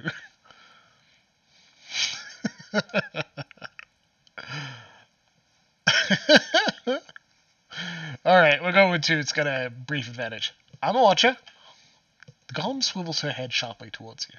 Her mask of a face and the glass eyes behind it betray no emotion, but it seems as if she's watching you carefully. A watcher? Diverus? If this is true, then you could find a sole descendant from Durgan's battery, no question. But the greater difficulty remains. Galvino rubs his gaunt, whiskered cheeks. You would have to learn the Cantic from the dormant soul. And to do that, you would have to awaken it. But this awakening would be permanent, wouldn't it? Oh, yes. Jerk. Whoever you awaken will live with the memories and the personality of a past life. Maybe peacefully, maybe not. His bony shoulders shrug. His bony shoulders rise in a shrug. That is why you must pay attention to the soul you would awaken, no? Jeez. This guy's got a real knack for understatement. It is a monumental thing to impose on another, but these are the very people who wish to rediscover the White Forge, Verus. He removes his spectacles and polishes the dirty lenses with his tunic, so the Cantic is all I need. Who can say? None have yet opened Durgan's battery. Galvino raises his hands, palms up. But the ones that came before you, I think they got close. You may wish to find them and see what they discovered. Well, I found what's left of them, a journal and a tile. Most interesting. He adjusts his spectacles as he peers at the tile. They spent many days at the battery door. This looks like something that once belonged there. Awaken someone? How would I do that? An awakening is merely the jolting of a dormant soul into consciousness. Makes a bursting motion with his hands, splaying his fingers wide. When such things happen normally, it is because something has reminded the subject of a past life, often violently so. He smacks his workbench with surprising vigor. Alof flinches. Thus, to awaken one of the former dwarves of Durgan's battery, you will need to address that soul, preferably by name. He folds his hands together, stapling his fingers. But show some care. When you examine these souls, whatever it is you watchers do, you may see images, memories. He leans forward, his back hunched. These are moments of special import. What you see will tell you much about the person, and perhaps the condition in which they awaken. He raises his hoary eyebrows and tilts his head back. Awaken them from a traumatic memory, and who knows? Maybe they awaken thirsty for blood. Or maybe you awaken someone else. He cackles again. You understand the consequences of an awakening as well as any, Slime Shadows. Yet perhaps there's a benefit to the process as well. Here. This has been tuned to the Aeon of Durgan's battery. Use it near the villagers, and it should tell you if one has a soul old enough to have come from the battery. He rummages around and produces an unfamiliar device. I see. Thank you for your help. He dismisses the thought with a wave of the hand. It is a pleasure to have such a courteous guest for a change. A shame you must dirty your boots in Stalwart. Don't be such a dick, Galvino. I'm going with him. The golem looks between you, her neck turning on its oiled joint. You? Go to Stalwart? Is this your macabre sense of humor, or has something gone to rust in that beautiful head I crafted? You're exactly right, Luxie. Break after this dialogue. Galvino stares at her agape. No one will bother me while I'm with him. Besides, I can help him find people in Stalwart. The golem's burnished face is eerily impassive. You haven't been to Stalwart in 13 years. And this watcher sees souls. What help could you be? You have no idea. Besides, I have need of you here. You owe whatever remains of your wicked life to me. Eat shit, Galvino. If it's got free will, it's allowed to make choices. A frown sours on his lips as he taps his chest with a crooked finger. The golem says nothing, but her old essence smolders. Resentment rises from her in shimmering waves. She swivels her head to look at you. I'd like her to travel with me. Quay? No. You don't know what you ask. He shakes his head, waving his hands. This woman, the Devil of Carrick, she was a notorious murderer. Burned people alive all over the region. Yep. Besides, she works for me. After all, I am the one who preserved her. He straightens his back and looks you up and down, taking a measure. I'll pay you. Listen, amigo. If you're set on traveling with her, I won't stop you. But let's make this a fair exchange, yes? 500 CP for a companion? Absolutely. I've spent more on camping supplies. Fine price for a blacksmith striker. Suppose I should be flattered. She turns to Galvino. Rebooting says that is insultingly cheap. Devil of Caroc thinks the same thing. And there you have it. A bargain. Okay, Zawa, it's been... Zawa, it's been fun. Take a break. We're bringing Devil. Sagani, also love to have you. We need some healing for a little bit. Here it is back in the party. It's easy to do it here than run all the way back down. It gives you a sardonic grin. A moment. You are going back to Stalwart, yes? Perhaps you could do me a favor. Golem King, I am amazed you remember how much we spent on pigs. Neko, you like her? I like her too. Alright, Galvino gives you a thoughtful frown. Alright, tell me about this favor. There is a man in the village named Grind, the head fisherman. He weaves his fingers together. The rest of Stalwart kisses his feet because he fills their stinking blades with speckleback. But I know he's not as virtuous as he seems.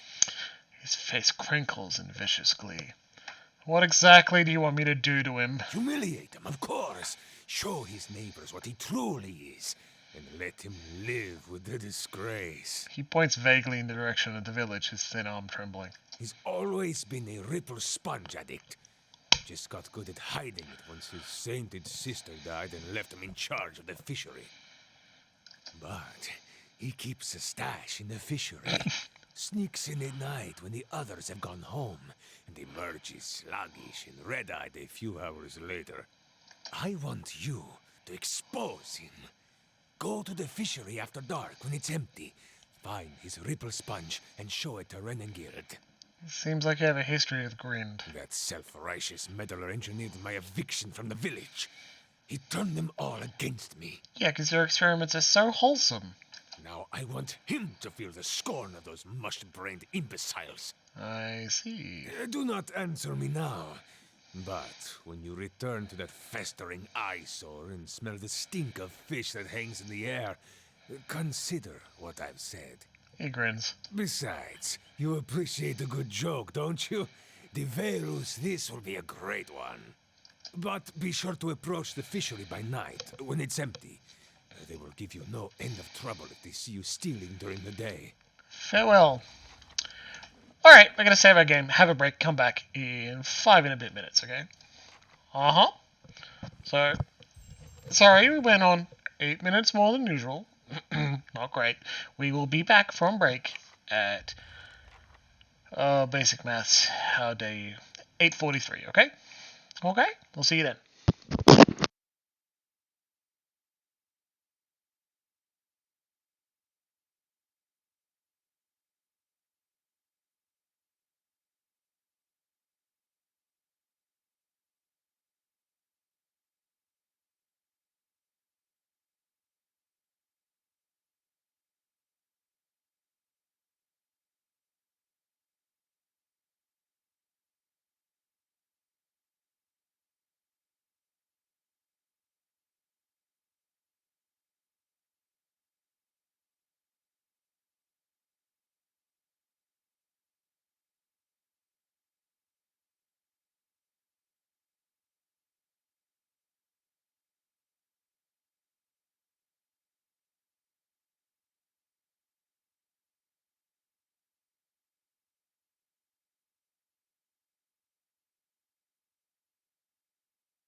Okay, cool. So, two things. I'm just gonna set this dog up. Maybe you'll be able to see her if I do. No. Well, you can see her head. She's a good girl. I'm gonna try and get her to settle, because she thinks I got a snack. I did not get a snack, Marvel. I made a drink. Yeah. Which is a delicious, tasty treaty, but that's not quite what you expect. Also, alcohol's worse for dogs than it is for humans. So, definitely none for you. Okay? Alright. So, I got a cool surprise for you. Look at that. Last week, it was a friend's birthday, and I was like, happy birthday. You suggested mint, so I made a mojito. And mojitos are nice. It was too cold. I didn't want to put a deliciously warm robe like I just have now on, so I didn't add a lot of ice. And then instead of using soda water, I topped it up with pear cider. I'm like, that was exciting. It was delicious. That just gave me another idea of something I could make today. And so I used this mango and lime flavored apple cider from Somersby. Over 60 ml of a tequila. White agave, so clear. Lovely. Muddled in mint with some bitters.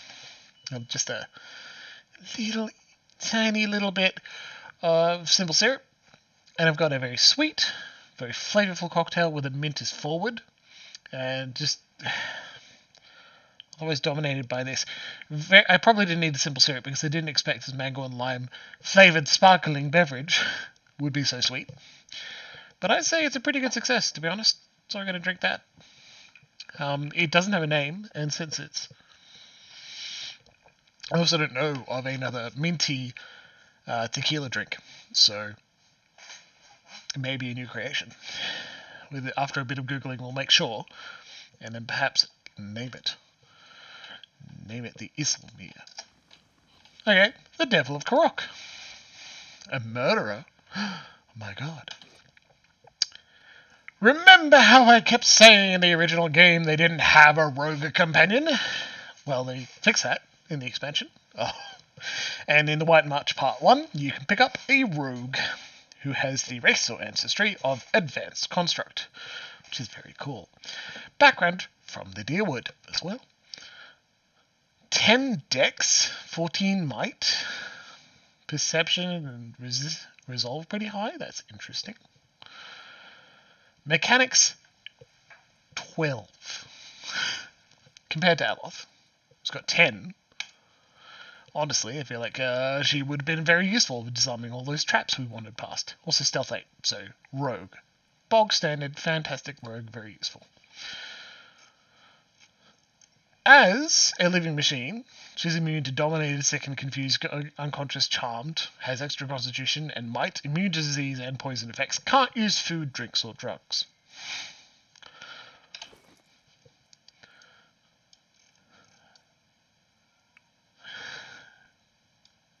You also can't replace her armor. As you can see, she's got a spear, for whatever reason. And it's kind of got boob plate, right? It's a little weird. Can't change the colouring either. Well, time to gear her up. Silver, you low to high. No, high to low. Or add stealth and extra perception. Excellent, we'll put that on you. Make her, yes.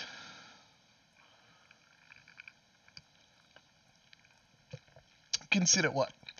It's boob plate. Yeah, as in it's a plate of metal that is covering her boobs. All knows she's a Solon robot. Yep, absolutely. 3 might. Yes, please. Bonus range damage? No. Boots of stealth? Absolutely. Skyrocket that. Less dysphoric in a robot body? Yeah, I'm not calling it out. I think that's a decent interpretation. It just seems like created by that jerk, which I've immediately... Galvino. Like, I don't know if you take her request into consideration. And it should. It's a dick thing not to do, right? Freedom and pierce proofed. My spellbind. Not super useful. Okay. Can we replace armor? No. Devil of Carrick's body cannot be unequipped. It's fair.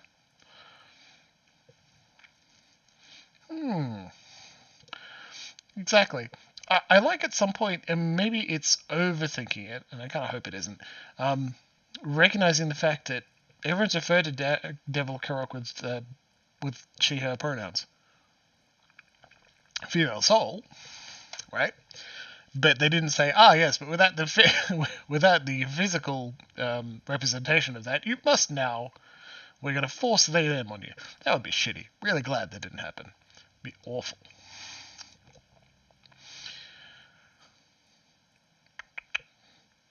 She's only using a fine spear. We can do better. She's a rogue, right?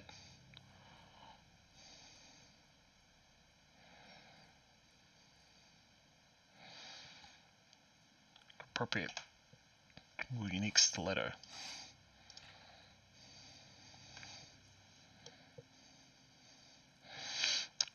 Robot tits are pretty awesome. That's for damn sure. I feel like if you are creating a robot body and don't specifically customize it to look exactly the way you want it to and act in the same way you want it to, it feels like you're missing out on part of the point, right? Just doing basic enchantment, I don't understand too much of it. Could be a cost thing, true. You just hope, right? Basic fine enchantment. Make it damaging as well. Did that remove the fine? Okay, now it's not damaging. You can only have one quality. Whoops. Fine is damage and Muscan of Alchemy. So hard. Yeah, that's fair. I don't trust Senor Fucker, because he's a jerk, right? Just basic enchantment. That level of customization, I'm not good at. I can't be bothered going through that amount of detail, but we could improve it slightly, so we did. So what? Doesn't have anything on her hands. But got a might bonus from elsewhere, so it's essentially just range damage. We don't have that, not a lot of point. Ring could take the spellbind, it's just not going to do anything because I'll never remember to use it. Enjoy your hat. Nothing wrong with taking a break and returning the next day. What do you think you're doing? Taking your shit, Galvino. This appears to be a crude rendering of the mountains surrounding Durgan's battery. Hey, get out of there! Yoink. Lol. Alright. We're just taking a shit because we can. I was going to sell key. But is there a cell? Maybe here. There we go. Let's go.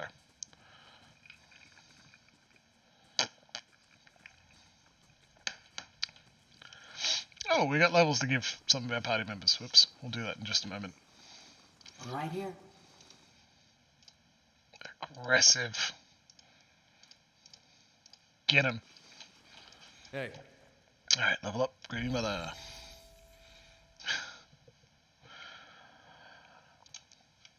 Extra stealth. Which, like, strictly she may not need now that we've got another stealth expert. Amplified wave. Cast on an ally. Blow up people. Small amount of raw damage for people who use mental effects on her. Yep, do that. Nothing to be able to soulband your sweet sword, though. Oh well.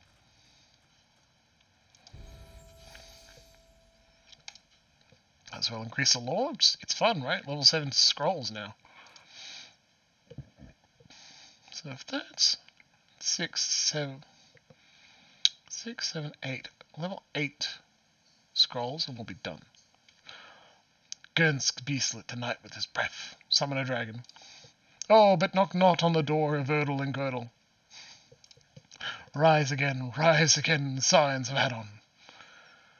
Revives allies in area of effect with a small amount of endurance. Gets Aloth off the ground. It's a code, though. It's from you.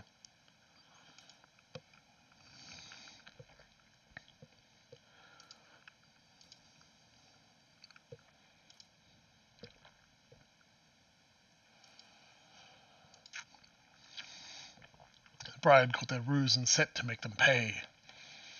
7 nights she waited while the white winds wept. Let's do that. It's a damage spell.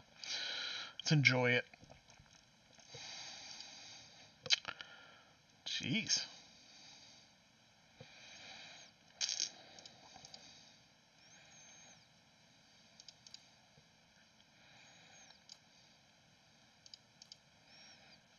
Let's just take marksman.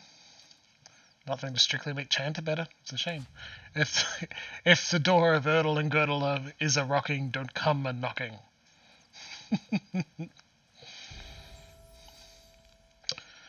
Well, you're no longer the mechanics master. Have some athletics and survival so you don't immediately die. It could help. We'll take any idea to keep Aloth up, okay? Chain lightning? Of course. Unveil. The arcane veil we barely ever use. Let's just make it slightly better. Good job, Aloth. We'll get to bonking. And here of this will probably have 2 levels worth of stuff. Spell mastery. Cast this every time. Yes, please.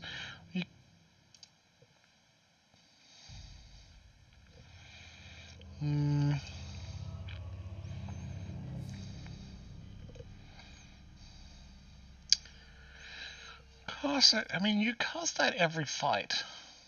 Actually, you cast a more expensive one each fight. Let's get insect swarm. Let's shoot bees at people. Hell yeah. Just 1 level for Hero Beers. Okay. Please let me out. Please. Task updated. The Fisherman's Penance.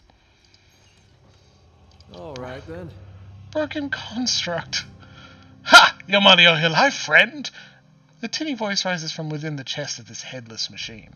From time to time, bursts of sparks accompanies the rattling of its innards.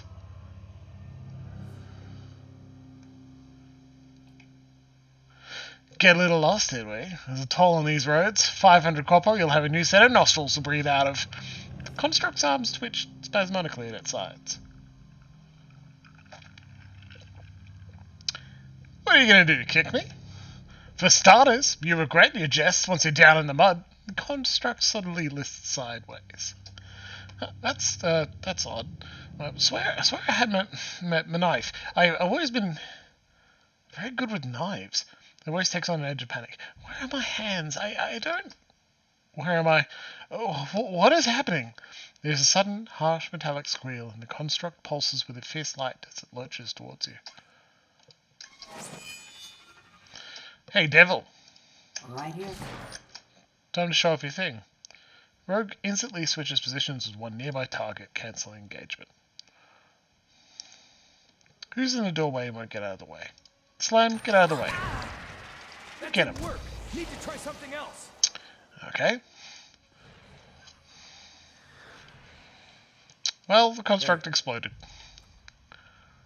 Letting Devil kill Gavino and killing him ourselves. Well, certainly not helping him, that's for sure, right? There's also nothing else in here. You just learn about what a jerk he is. You can't put people's souls inside constructs. You're tormenting them in a way that's awful. So I think it's probably worth not even doing a vote, but we'll make it clear. We're not exposing someone who's addicted to drugs for literally no reason, right? Right? I mean, speak now or forever hold your peace. We're not going along that way, right?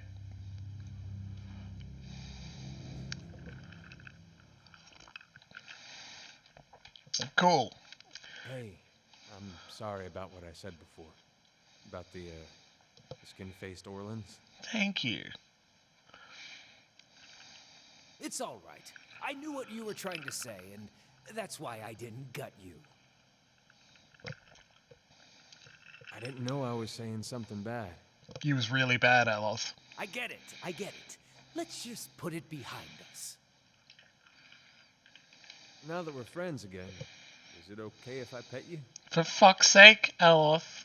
Sorry, What? Adair. No! Damn it, Adair. Is your family tree just one looping square?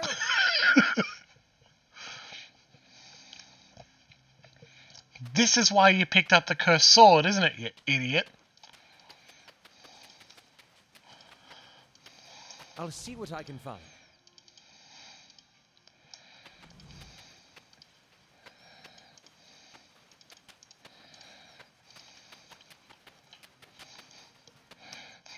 Maker, don't bring me controlling him into this. Loxy, how dare you? It's a very reasonable thing to do. Go touch the thing, Adair. Adair's an idiot, right? Ah, the farmer country boy. Saying racist shit and then apologizing for it and saying other dumb shit afterwards. Fuck's sake. Hello there. Always good to see more kith on the road. You can relax for the time being. Ingot here will let me know if any ogres come up on us. Ought to be heading down the mountain soon, but I've still got some supplies if you need anything. Who are you?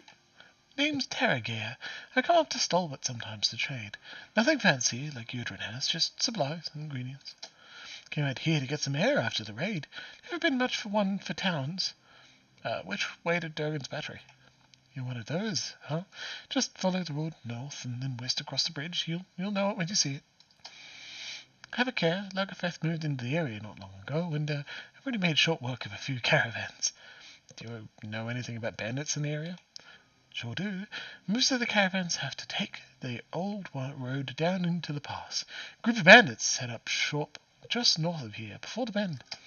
They just take a toll on good days. Your head most others. I keep clear of them myself, and don't usually come down the mountain. All right, let's see what you have to say. Sure thing. Have a look.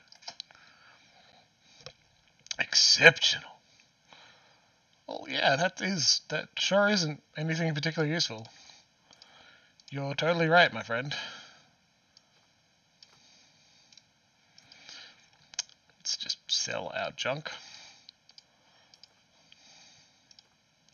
These wolf hides. And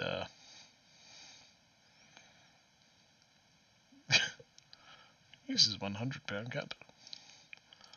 There you are. Well, that's that. Enjoy your traps, my friend. Hendo. Oh, okay. Sorry, Maker. I will stop using that voice. Back to Stalwart. An 8-hour walk.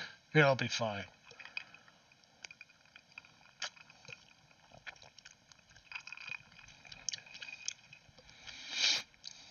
Just crunch on some mint. I think I'd miss this place. Had that much right. Not vicious mercenaries attacking our perfectly defended hold. Well, bounties to collect. Oh yeah, remember the thermal pearl is in Lagerfeth egg? Been keeping an eye on town here. You found anything there, Long Watch, for me? Alright, let's get a couple things out of the way first. The Gleaming Societies no more. Plenty of folk will be happy to hear about it. Last thing we need out here is another big war. Take this. Bag of coin. Mister of the Sisterhood of the Slake Skull is dead. Grins. Kind of ironic, isn't it? She just went around killing people for Barrett, and in the end that's what... Oh, never mind. Just take the bounty. Pass you a bag that rattles some coin. Okay. New reports of dangerous folk about. Perhaps you'd be interested in going after them too. Yeah, sure. Told you about the new bounties. Disciples of the True Flame and the old Dunyard Hunting Lodge. At least you handled the lambs by comparison. It's a group of... He scratches the back of his neck. I don't know what to make of this one, but word is it's a group of dragon cultists. He holds up his hands. I know it sounds bizarre. I didn't believe it myself until I heard the torch and outpost north of Maiden Falls. but clearing a nest of worms, they said. Last I heard, they'd made a camp near Longwatch Falls. Shouldn't be hard to spot. Alright. What's the old Dunreed hunting lodge? Checks his head. Hey, Deerians with too much time and money. They travel around hunting monsters for sport. But they leave a mess of wrecked property and dead bodies, kith, I mean, in their wake. They've been charged with murder and general mischief in Defiance Bay, New Hamar, and a dozen other towns in between. Someone saw them hunting in the rest of the wood, so we might go look for them there. Or we will. Okay, hey chat, 1 or 2. The thermal pearl you saw really was a Lagerfeth egg. Or, Sean Lagerfeth, this came out of a thermal pearl. We got 1 vote for 2 already. Cheers, Corey. 3 votes straight off the bat. Fantastic.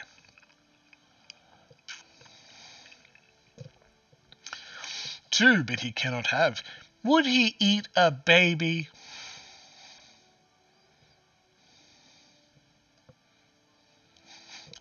Only 2 if you don't lose it. I'm afraid I do not remember whether we lose the Lagerfeth. But I sincerely doubt he'll eat a baby. Maybe he will.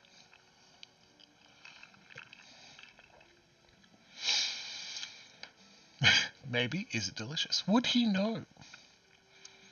I mean, he might. He's the one who said, go get the egg. I break it. Do I eat lamb? It's not my favorite meat. It's kind of one of the things that sit almost directly in the forefront of your mind. It's like, this is perhaps slightly more evil than regular carnivorism. Would he want to know? Hold this tiny baby, and it's like, look, it chirps at you. Do you want to eat it? If you're so evil, eat this baby. Anyway, we'll show him the Lagerfeth. He looks past you and sees the creature waddling through the snow. His jaw flaps silently for a few seconds. I've never seen one so small, but the little fella looks downright tame, and scratches his head. How about I buy it from you? The performers that pass through would take an interest in something like this. He bends down to look at the squirming Lagerfeth. Don't do it! Several people in chat specifically said, do not give away the baby Lagerfeth.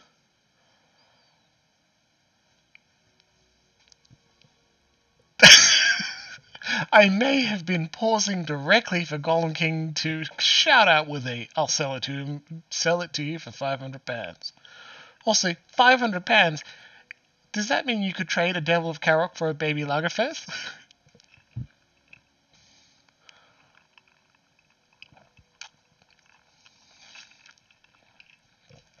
Of course I eat the mint out of my drink, why wouldn't I? That's 1 2/3 of a pig!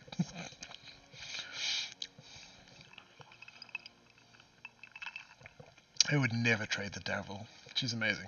No, I'm keeping him. Whatever you say, just watch your fingers when he gets big. Still looking for someone to take out his dangerous folk roaming in the area, if you're up for it. Very well. Oh look! That not only... We have a bunch of experience to someone. Well, yeah. Adir leveled up. But he's knocked down. Bonk! No. We need to give him a 2-handed style, because now he's using a 2-hand weapon. Enjoy your 15% damage boost. Good boy, Adir. That a good boy. Mako, mint is done... I believe you're allergic to mint, right? That would be a good reason. Yeah, that would be a good reason not to eat mint. I think I would not make you a drink with mint in it. Hopefully I remember. I'll probably forget. The Weaver song added. The quest expires in 3 days. But when I forget, I promise I will feel very, very bad about it. And then forget again. Sorry. Oh my god. The Weaver song. A sign. Well, first let's read the full text, right? Because now our favourite here of years, go free some slavers, is with us. So, free some slavers? No, free some slaves from slavers is now with us, so we need to assign someone else.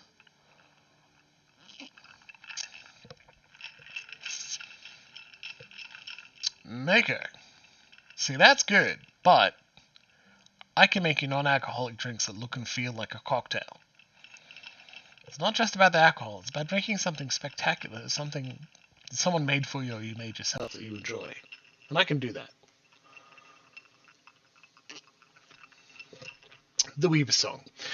The colourful clothing of the Spearant and Weaver Bonacetta is known throughout the Eastern Reach.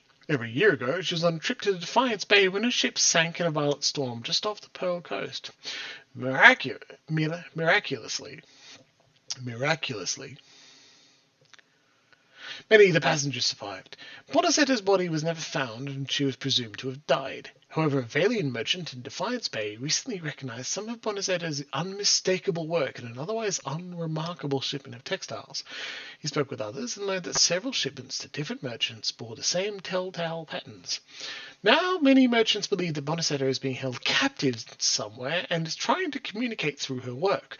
Whatever the message is, none have been able to decipher it, nor where it is coming from.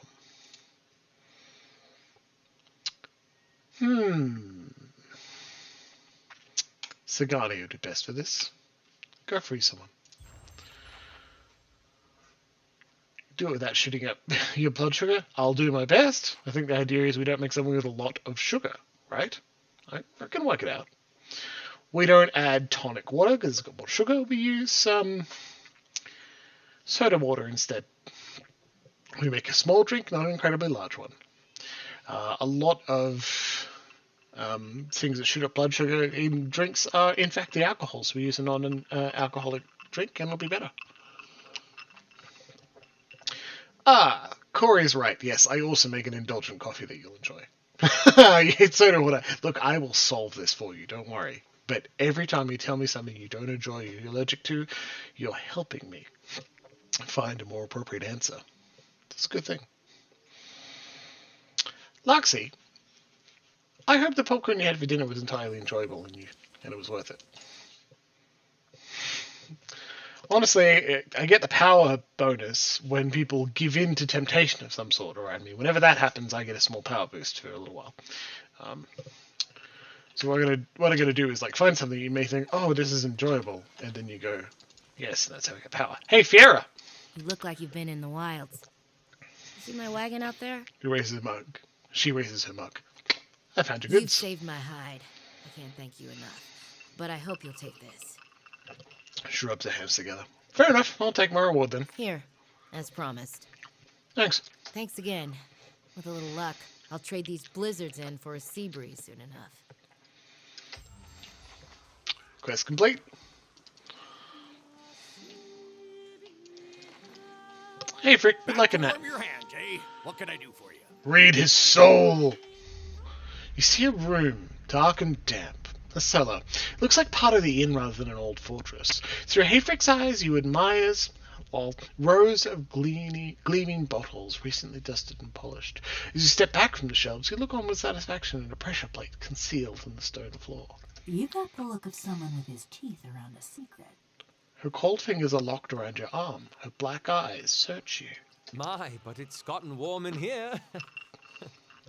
He laughs awkwardly. You all right? I won't serve you if you're already drunk, you know. I'd like a room. Top quality bear pelt. Golden whale, please. Hell yeah.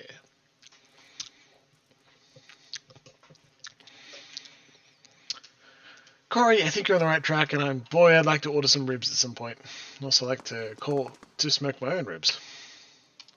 The Devil of Carrick wishes to speak to you.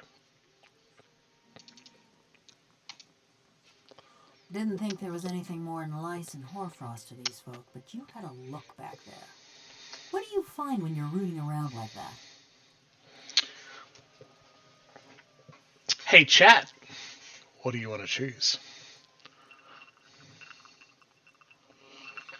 To cook ribs appropriately, you smoke them, Loxy. Sorry, let me correct that. Not appropriately. To cook ribs in a very delicious and tasty way, you smoke them. And I have a barbecue that I can set up for smoking. It's a bit of effort, but I totally could. So, yeah. Alright, votes. We got 1 vote for 7, 1 vote for 6, and 1 vote for... 2 votes for 6. Fantastic. So let's read the options. Number 1, Devil of Carrick says, what do you find when you're reading around like that? Should we say, the fabric of a soul? Well, 2, the things I'd rather not see. 3, nothing important. 4, usually someone else's bad choices. 5, lice and hoarfrost, mostly. 6, perception. You seem rather interested in these villagers all of a sudden. Why? Or 7, first, tell me the real reason you wanted to follow me to Stalwart. Thank you for summarizing, Loxy. 3 for 6, 2 for 7. Proxy vote can go for 4 or 5. I think 4 is slightly meaner.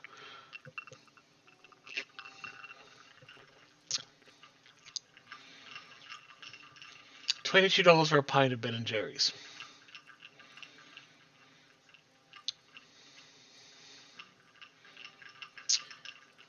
Ice cream is delicious. That's all I have to say.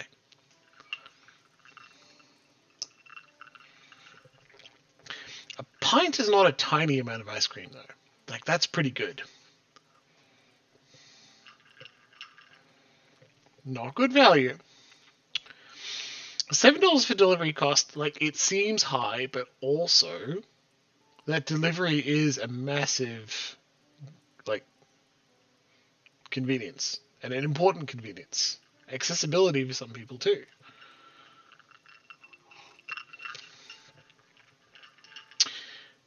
Anyway, scrolling up a little bit in chat, I believe we need to pick 3 for 6. Let's go. You seem rather interested in these villagers all of a sudden. Why? Mayhap I'm looking for someone. Woodcutter by the name of Harmka. Her eyes slide in their sockets. Oh, it sucks that we're going to hit number 1 and we don't know what Cold Morn is. It sure does. My fingers tighten into fists, the metal squealing and rattling. He was one of them. The mob that destroyed Cold Morn. You guys remember Cold Morn? I pointed out a couple of times, so it's come in dialogue before. I tracked him to Stalwart years ago, but got caught before I could finish my business. Dark, iridescent whirls appear and fade on a chest plate. Heat ripples from a metal carapace. I'm with you. Tell me what you need to know about him. This man, Harmka. I saw him outside my house the night it burned, staring into the flames the way I seen you stare into souls. Her fists clench and loosen in a series of rapid, random movements. I knew it were a fool's errand trying to hunt down every man and woman that carried a torch into Cold Morn. But She twists her head from side to side and holds up her hand, the delicately engraved palm empty but grasping at something. Cold Morn is a village that was burned down to the first wave of Aethesian pogroms, essentially. if I knew I got the one responsible for my kin in my heart, I might could rest easy. How can you be so sure about this Harmka fellow? I took a good long look that night. Ours was a little place with a yellow door right on the edge of town. He was there. She nods slowly. Besides, I asked around when I first got to Stalwart. Townsfolk said that all the woodcutters in town took part in the purge. Point of pride for them. A small plume of heat rises from a seam in his skull. What does this have to do with me? I told you he was part of the mob. I spotted him watching my house when it burned. But when we find him, I want to know if he's the one responsible for my home, my parents, and my brothers and sister. One of her thumbs rubs absently in a scratch in her hand. I never thought I'd have the chance to know for sure. But you could look into his soul and find out. You being a watcher and all. Finding out might be getting your hopes up. How would you feel about a solid hunch instead? I'll do what I can. Mighty fine of you. Mighty fine indeed. She nods again, her head bobbing along to a drowsy cadence. Don't know where he dallies these days, but someone in Stalwart could tell us. People from little villages, they always know. Black marbles of her eyes scrape against the sockets as she looks at you. Okay, that's all. Oh my god, talk more to the robot. We will. Now. The black marbles of her eyes scrape against the sockets as she looks at you. Galvino said you murdered several people before he transferred you. Effigy's eyes, that man loved to talk. Your eyes roll in their sockets. Tell me why you killed those people. If it's sane and logical reasoning you're wanting, you're gonna be disappointed. Ain't no sense in any of it. I'm teasing you, Luxie. That's why I did it. I just wanted to end the conversation so that when I click talk again, we get what it's like to speak to her for the first time. To create a obvious divide, especially for like people watching the VODs, to be able to move back to the point where it's like, this is the conversation that was inspired by reading someone's soul for the first time with her in your party, and this is the conversation you get whenever you speak to her. You know? Creating a divide like that in my mind helps me, if I were to replay it at some point, and I'm sure I will, remember the different conversations by adding some sort of buffer. Mako's got a good point. Revenge is a noble motive in a setting like this. Yeah. That's why I want to hear more about the Devil of Carrick. Because I think chat's going to love her. Luxie already does. Time to Google Devil of Caroc, Rule 34. I've heard parts of your story from others. I'd rather hear the rest from you. Good motive. A soft hissing noise comes from the bronze golem. You recognize it as a sigh. Mayhap you've heard of Coldmore. It was a quiet, forgettable patch of the woods. Till a pack of rabid clodhoppers set it afire. Fingers of one hand twitch and click against one another in a pair of sudden spastic motions. That was the start of the purges. Your Woodens killing their own. You're upset.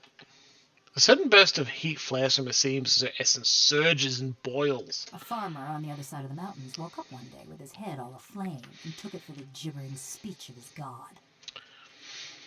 I scrolled up because I wanted to point at chat again. Sorry, not chat, at the dialogue box here again. This is again, taking us back to the idea behind the stream. We look at role-playing games through a TTRPGs through a CRPG frame. Look at this explanatory text and examine what it tells you about how to characterize an NPC, not so much a player character, unless you're specifically working in that fashion, about how you can change and alter like descriptions of your body language when you've got a non-humanoid form. Here we have a machine, and we're expressing things through clicking and twitching of mechanical motions, soft hissing noises that are sighs, but allow you to kind of reiterate the fact that this is a human in a metal form, a humanoid machine rather than an android. A sudden burst of heat flares from her seams as her essence surges and boils. That's fantastic. Very descriptive. Use that to make your robots, automatons, constructs, all those sort of things, different from just any other NPC your players run into. And so did a few thousand of his countrymen. So when he tired of Vorlus fields and marched west, a horde of armed Hicks followed. I can't believe he law 5 to recognize the inciting incident to the entire campaign. You're talking about Waidwin and the Saints' War? Bunch of fool nonsense is what I'm talking about. But others have called it the same. If you know that much, then you've heard of Cold Morn. Ours was the village that let a few thousand of Widewind's troops pass through. You were from Cold Morn? When I heard what happened out there after the war, I couldn't believe my ears. Fine line between couldn't and wouldn't. Hey, chat. Make a choice. How do we feel about a village letting a few thousand of Widewind's troops pass through without incident? 1, why didn't you try and stop the Red Serens? Or 2, you betrayed your countrymen? Or 3, the Woodens aren't the forgetful sort. You must have known that wouldn't have ended well. And 4, I guess you didn't have much choice. Luxie's got a good point. I think 1 is fine. Why didn't you stop them? But Luxie wants to know why. It's a decent question, right? Mako chimes in with a 4, and I think that's true, right? He didn't have much choice. Several thousand troops.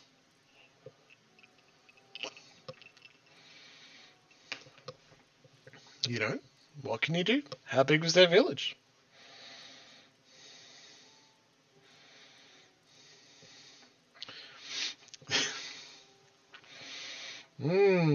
Two votes for 4, 2 votes for 1. We've got 11 people watching the stream, so if you're yet to chime in and throw a vote... Ooh, and another vote for 1. That's 3 for 1, 2 for 4.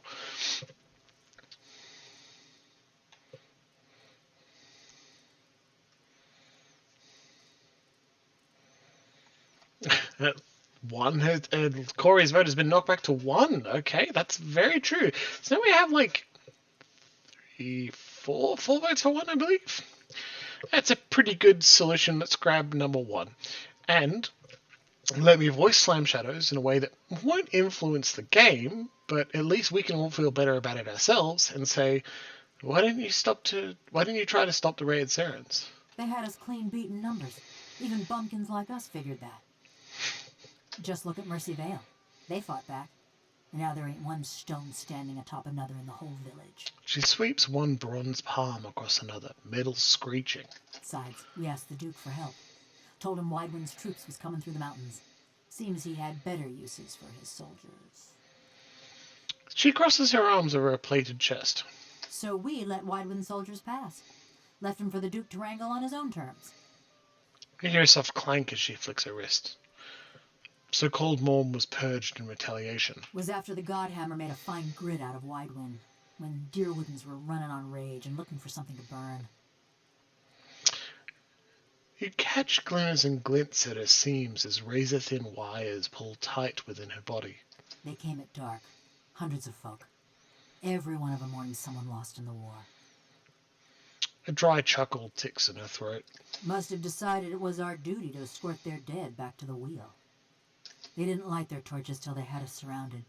Time we saw them, there was a ring of fire closing around us. She pauses and a mechanism in the back of her skull clicks dully. I woke. Ran to the window. Whole village were a maze of flames. Couldn't see nothing for the smoke. And the screams. Her thumb spasms to a strange rhythmic beat. Most ran for the streets. Got caught by the mob. Others hid, let their houses burn down around them. We've got a number of choices, everybody. Please choose. 1. What does that have to do with your crimes? 2. I'm so sorry. That's terrible. And 3. Someone should have made those thugs pay. And 4. You cowards deserve no better. 5. What did you do to survive? And 6. I've heard enough for now. 6 would end the conversation and we wouldn't learn any more. Just letting you know, we'd probably go, okay, thanks, Devil, I'm gonna go turn in more quests, lol. That's less fun, right? We're here to discuss characterization and have a good time, right? Let's do that. Also get the feeling, like, people voting 5, we've had 2 people vote for 5 already, but, like, it's worth noting that I think, though I'm not certain, if we choose 2, 3, or 4, we would also get to continue the conversation with 5. I learn more about what she did to survive. Not certain, but in non-essential conversations, which this is, you can usually restart dialogue. Even if the tree doesn't let you continue along that pattern, we could get to this point again and continue asking 5 if we don't learn. Just if that's your main motivation, you want to learn more information, you could also provide a judgment, i.e. 2, 3, or 4. I'm going to move my mouse off them so I don't accidentally click them. Loxy, yeah, you like it as a first question. You know, that's absolutely true, right? And it's okay. It's not like we're hurting to make choices about our reputations. Many of them are at 3 already, especially clever. And, like, that's essentially the max. Not hurting for that. Dirk Golden King votes for 4. You know, I agree. I think that is appropriate.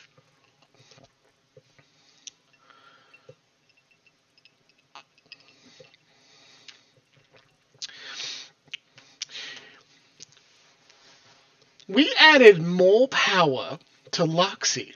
You kept track of Valcondrius and Dirk King's votes. So not only can you make choices on their behalf, but hilariously, you can tie up the vote with With indecision even more than normal.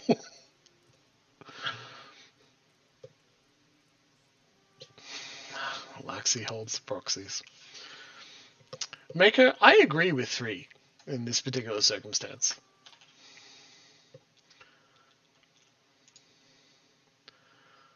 Three for 5. 2 for 3. 3 for 5 and 2 for 3, we're going to say, what did you do to survive? Ran, fought, hid, burned. Same as my neighbors and family. Just luckier. I think perhaps I had it the wrong way around. Now, too, we'll vote again. Because it looks like now that we've asked a question, I had it the wrong way around. I thought 5 would progress the conversation. Seems we need to make a value judgment, and then she'll continue the conversation with us. 1 vote for 3, 1 vote for 2, 1 vote for 2 votes for 3, and 1 vote to 1. Trugs, I'm glad you were elected to lead, not to read. And that's why I'm reading for you out loud. If you played this game, you would have to read all these words yourself. Except the ones that are voice acted.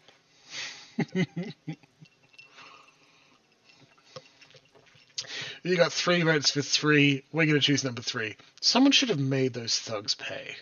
That was my thinking, too. She angles her head.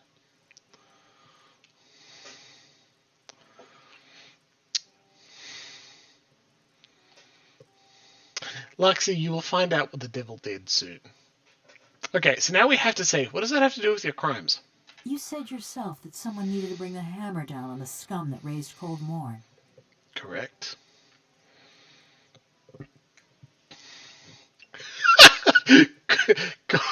Corey, you win in the end. Everything's coming up, Corey.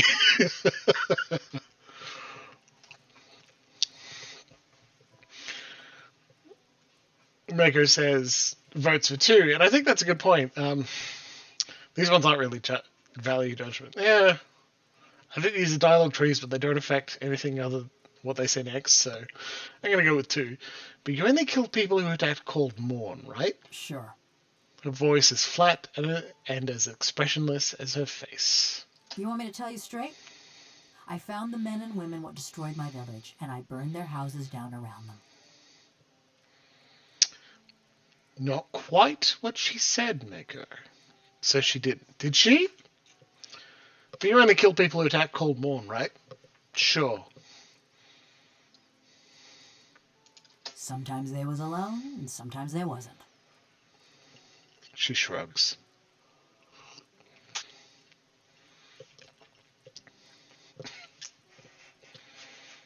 How do you feel about the Devil of Carrick now, chat?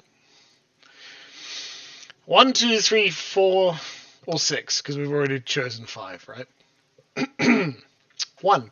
What exactly did you hope to accomplish? 2. You're a monster! 3. I'm impressed. 4. You couldn't have hoped to get them all. Or 6.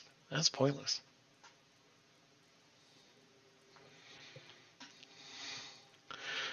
Hendo says, this is how the never-ending blood feuds start. Yeah, it makes sense. It would suck if someone involved in a blood feud is a monster that can't die.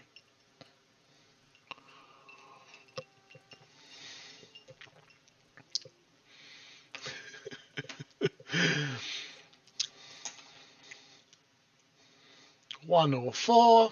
1 and 4, so 2 votes for all.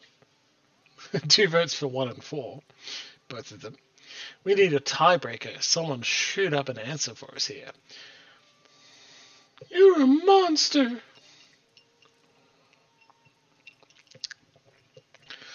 Vote for 1 for Hendo, and a 2, says Trugs. Yeah, several more votes for 1. Okay, we're going to choose 1. What exactly did you hope to accomplish? It were a mob that destroyed our village, but it was just one man that burned my family's house.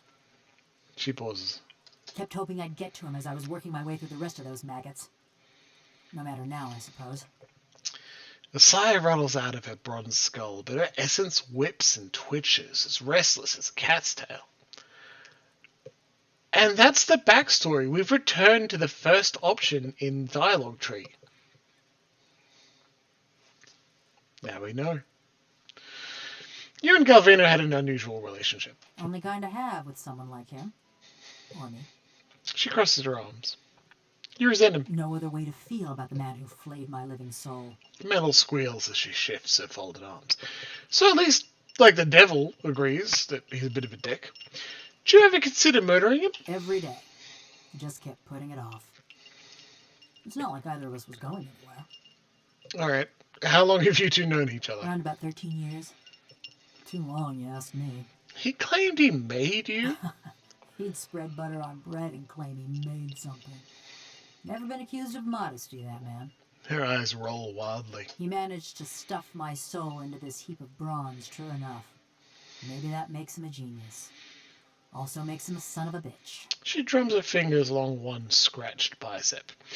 What exactly did you do for him? She regards you for several seconds. She shrugs. Looked after his tools, cleaned the workshop, swung the sledgehammer. Oh, and snatched up travelers for his soul tinkering. What are you talking All about? those other golems, where did you think they came from? She cocks her head. But don't you worry. They were all bad folk. Hey chat, 1, 2, or 3? Devil of Carrick kidnapped bandits to turn into order maidens. Thank you for telling me.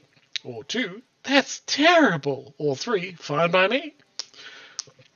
Loxy points out that the Headless One did immediately try to hold us up as soon as we let them loose from their jail cell.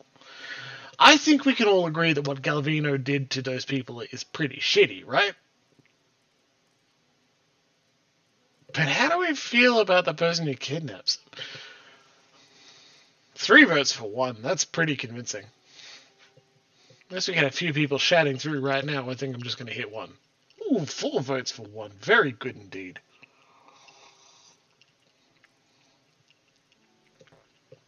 Mako asks, does she have a choice? Decent question. Very decent question. I don't know. Let's hit number 1. Thank you for telling me. Just so you know, you got a real professional working for you. Oh, Loxy.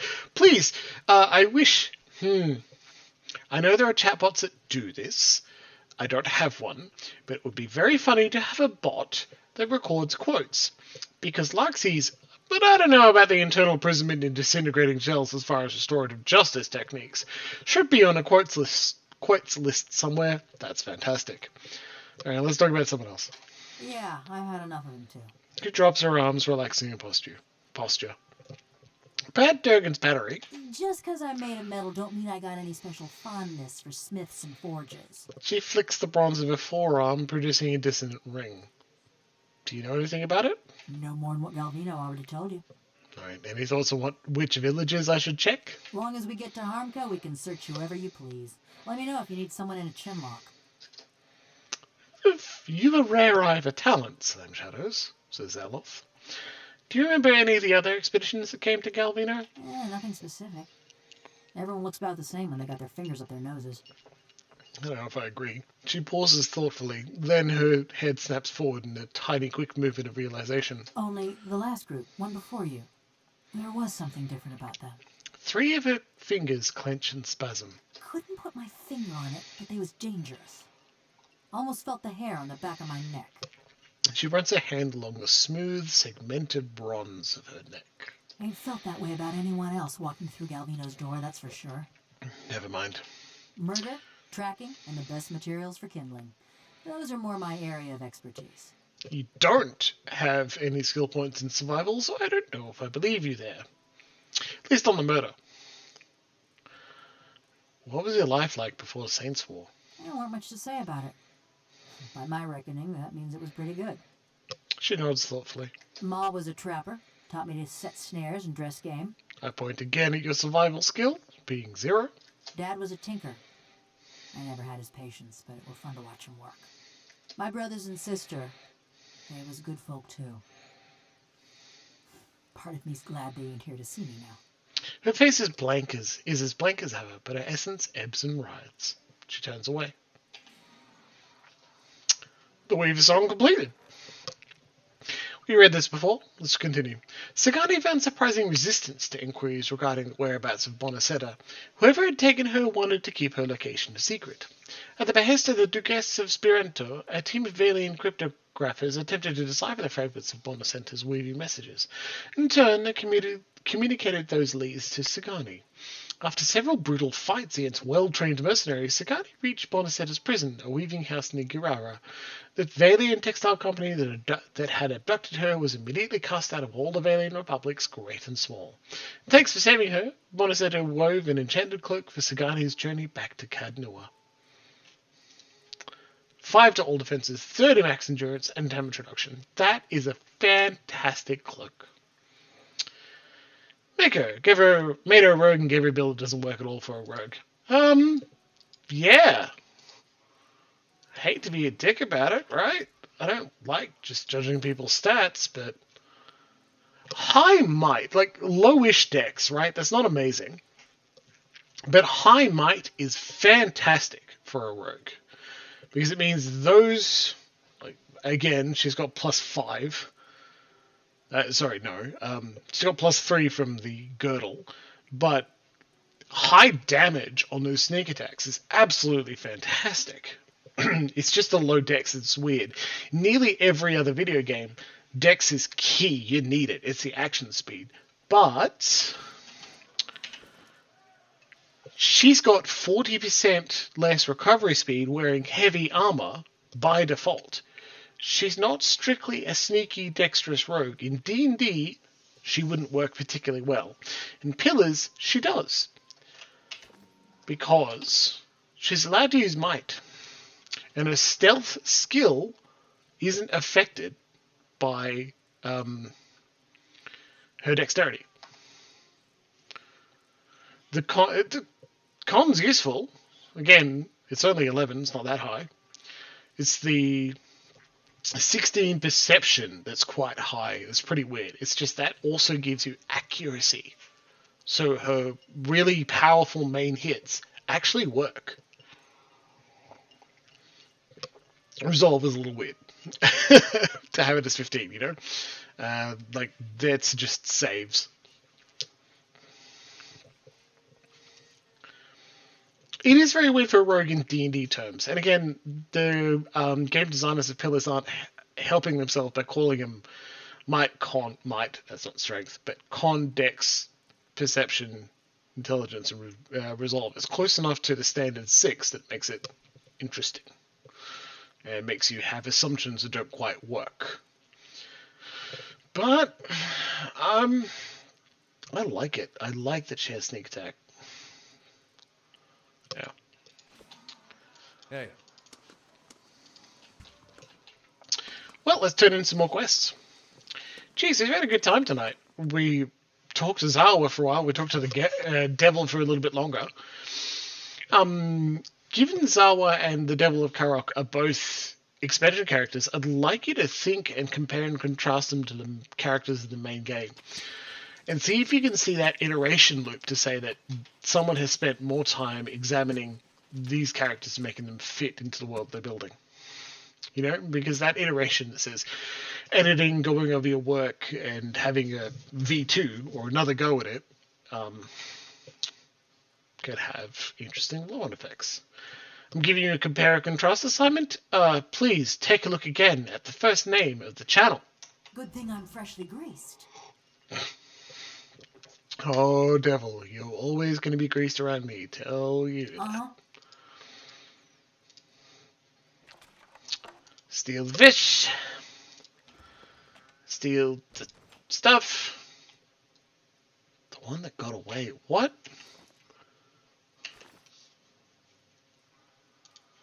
Oh, okay. That's not recent. I wish there was a timestamp on this. What's the word limit? I don't want to read anything longer than 500 words, okay? If you say so.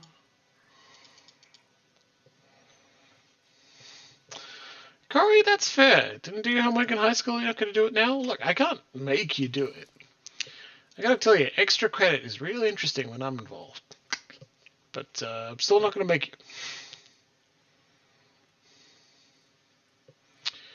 Here I am looking for a potion of vanish, and I don't think it exists. Because I've been playing way too much Wrath of the Righteous.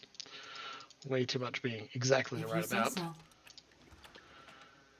Token Corp Bracelet, Bear Hide, Wolf Hide, some money, Crawler Protection. So, when your stealth is ridiculously higher, I'm so sorry. When your stealth is ridiculously high, i.e. 10, Rogue, Trapper, Boots of Stealth, even when they're looking at you, Good thing I'm freshly greased. not like this, when it's full red and they see you. Even when they're looking at you, you can still see things and they don't catch you. Welcome. Have a seat by the fire if the cold's gotten into your bones. Mako, I offered an assignment. Compare and contrast the characters of the expansion so far, i.e. Zawa and Devil of Carrick, compared to some of our other NPCs we've spoken to. I think good examples are Sagani, because Adair is... Some of the other characters are highly tied up to the main quest. I'm thinking Aloth, Endurance. Corey is like, bribe me with whiskey? Yeah, great idea. I love being bribed with whiskey. Yes, please. And Mako, you've already forgotten them? Again, this is a joking assignment. Please don't actually do this if you're not interested in writing something up, you know? That'd be shitty. It's not like I'm going to not run you through and not be very happy to see you in chat and enjoying the game, or even in the VODs, if you don't write me a 500-word essay. That's crazy. Also, it'd be better to do it once you've experienced the whole text, i.e. we've finished the game. Read Thirsk's Soul. Thirsk's Soul is a vibrant, stolid thing, and as you reach out for it with your senses, you see your breath begin to fog in the air. You find yourself far above the ground, wedged into the juncture of two branches. The moonlight is bright upon the snow, and in the distance your quarry steps out onto the ice, as if onto an illuminated stage. You still your breath and draw back your arrow. Warmth bleeds back into your limbs, frost and snow giving way to the smoky interior of Thirsk's home. Welcome. Have a seat by the fire if the cold's gotten into your bones. Farewell. Not what I'm after.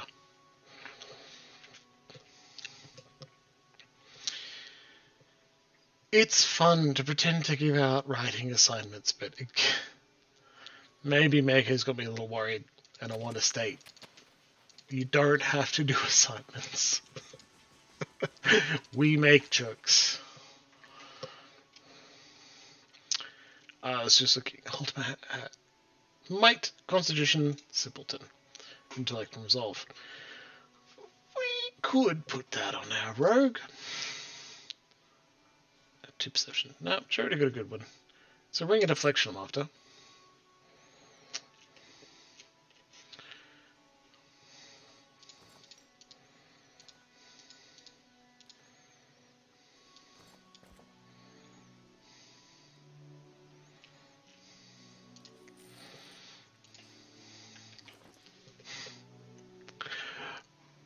Mako, you are not the world's dumbest piece of shit. I'm not going to scold you and say you shouldn't say things like that. That's not very helpful.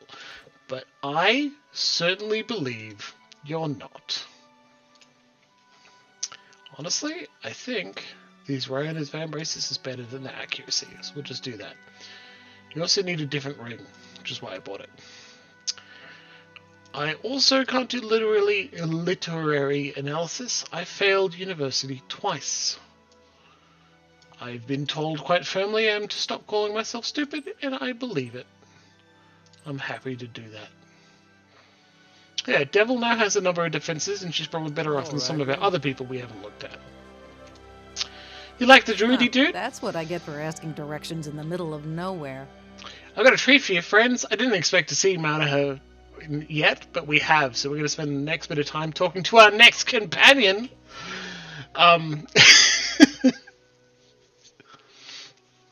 Yeah. The druidy dude, this guy, Hiravius. We'll talk to him again soon. Because we've got more of his quest to do when we continue Act 3. Let's talk to Manaher, our next companion. Say, I don't suppose you've seen any mysterious old buildings in the mountains lately, have you?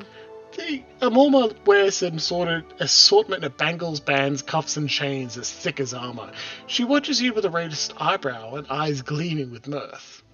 You mean Durgan's Battery? No, but I've heard that name a lot around here. I'm looking for the Abbey of the Fallen Moon. It's an obscure temple dedicated to Andra.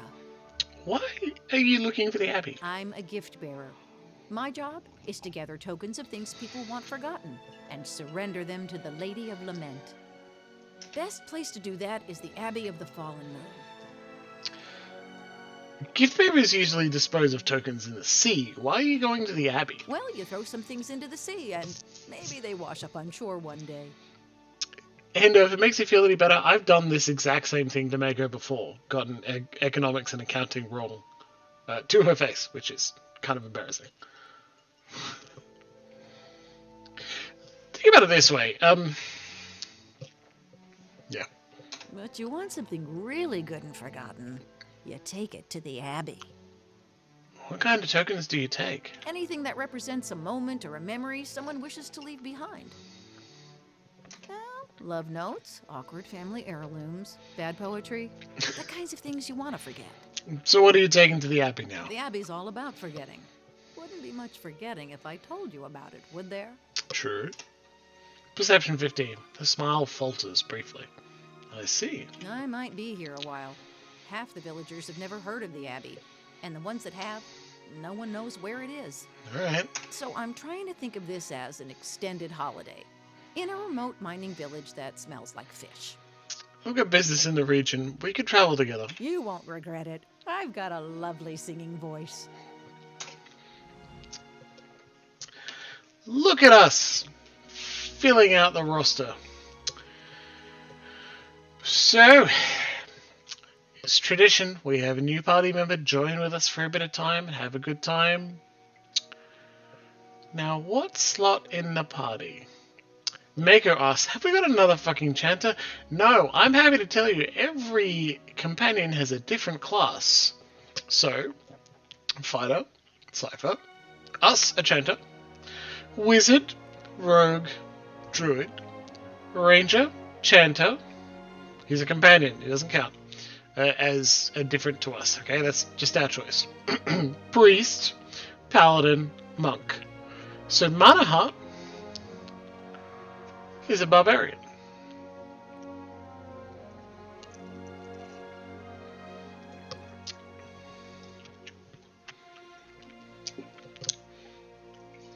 Sorry to bury the lead there, Hendo. I just thought it'd be pretty funny. Sadly, we can't move Slime Shoulders out of the party. A barbarian gift bearer. Yeah. She'd take the slot of a slightly fragile DPS. So honestly, she should replace the deer. I don't want to get replaced the deer. Honestly, she should replace Grieving Mother. I don't want to replace Grieving Mother. Eloth gets a break. I know. I'm as surprised as you are. We're going to be down with that AoE. Let's do it. New quest, the Burden of Memory. Lead the way. What you got for me? How did you end up in Stalwart? The other gift bearers told me Stalwart was close to the Abbey, so I suggested I ask for directions in town. You mean the other gift bearers don't know where the Abbey is? Like I said, it's one of Audra's most ancient temples, and her followers aren't really known for their records keeping. You're not exactly dressed for the weather. Slam, how dare you? Well, Shimmetil's flat as a platter, so when the gift bearers told me Stalwart was way up in the mountains, I thought they were exaggerating. She shrugs. Anyway, I head packing. I see. Always happy to chat. Why did you become a gift bearer? Well, I guess I like wandering and meeting new folks. I've never been good at staying in one place for long. She shrugs. I have questions about the Abbey of the Fallen Moon. Me too. She glances at her boots. Why are you looking for the Abbey? I'm a gift bearer. My job is to gather tokens of things people want forgotten and surrender them to the Lady of Lament. Best place to do that is the Abbey of the Fallen Moon. What kind of tokens do you take? Anything that represents a moment or a memory someone wishes to leave behind. Well, Love notes, awkward family heirlooms, bad poetry, the kinds of things you want to forget. Gift bearers usually dispose of tokens in the sea while you're going to the Abbey. Well, you throw some things into the sea, and maybe they wash up on shore one day. But you want something really good and forgotten, you take it to the Abbey. She nods. So, what are you taking the Abbey now? The Abbey's all about forgetting. Wouldn't be much forgetting if I told you about it, would there? This is just a repeat of the conversation we had when she joined our party. Tell me about yourself. Where do I begin? I spent almost 10 years in a mercenary in Old Valia. Plenty of work there. She tilts her head up and starts counting off items on her fingers. After that, I fought with pirates in the Deadfire, for them, depending on who was paying. Did a short stint in the White that Wends, then roamed around the Living Lands, and finally joined the Gift Bearers in Ishamiddle. And here I am. Actually, I was asking about where you came from before your adventures. Not much to tell. She waves a hand and looks away quickly. Grew up in Rautai, left when I was pretty young and haven't been back since. Why not? Oh, you know, spent almost 20 years there. Change of scenery is good, right? She gives you a breezy smile, but it looks forced. Better to look forward than back, that's what I always say. Mako asks, aren't the gift bearers just land pirates? Not really. They don't take things that need to be forgotten by force. As a religious order, they, request gifts from people for things they wish to forget, and then go deal with them. They can't keep the items either, or sell them. They manipulate people into it. Maybe. The ones here in town in Stalwart? Yeah, absolutely they are. They seem kind of fucked up. But as a religious practice, yeah, in the same way that churches manipulate donations to gift via their donation platters. So, yes. Why so much travel? I guess staying in one place never suited me. And you gave up soldiering, piracy, and adventuring to join Ondra's gift bearers. She laughs. Still plenty of adventures, just different circumstances. Okay, but some questions about some of the lands you visited. I'm always up for war stories. What was Old Valia like?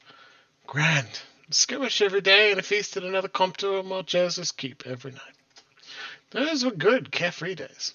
All right, tell me about the Deadfire Archipelago. Dangerous. You got pirates and sea monsters, and don't even get me started on the merchants. I had a good run there, but I got tired of trying to keep track of who had a knife pointed at my back. What were your experiences in the White that Wends? Short. That place is too cold for anything but leaving.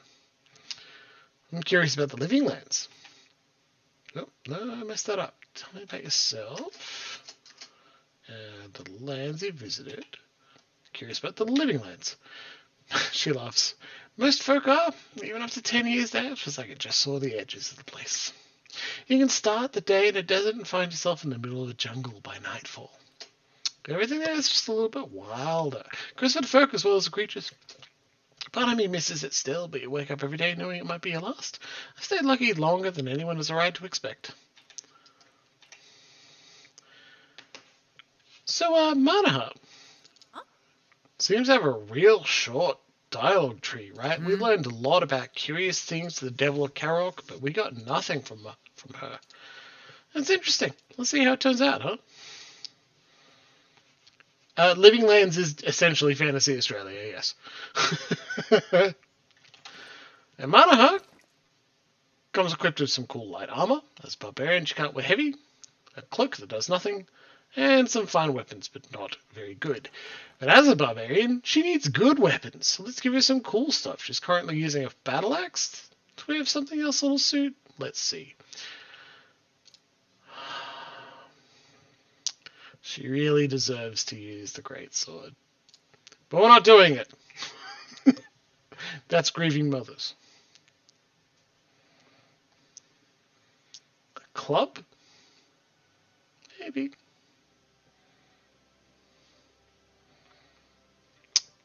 Two-handed. She uses 2 one-hand weapons. Let's give her Unforgiven. Replace the flail. And another flail. Dual flails for this lady. Swinging all over the place.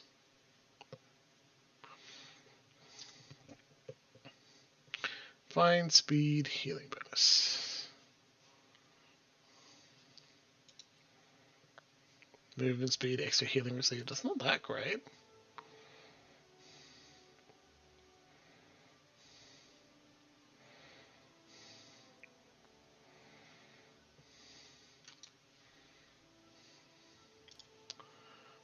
I want to give it that. Not for any particular reason. Not enough materials, but we can at least give you additional might. Good night, Emma. I mean, it's nearly 10 o'clock, so honestly, I think we will finish up very soon. Berserk, aggressive, Perez, go. We'll have a chill out in the party with us for a bit. It's a good idea. But that will, I'm afraid, have to wait for next week.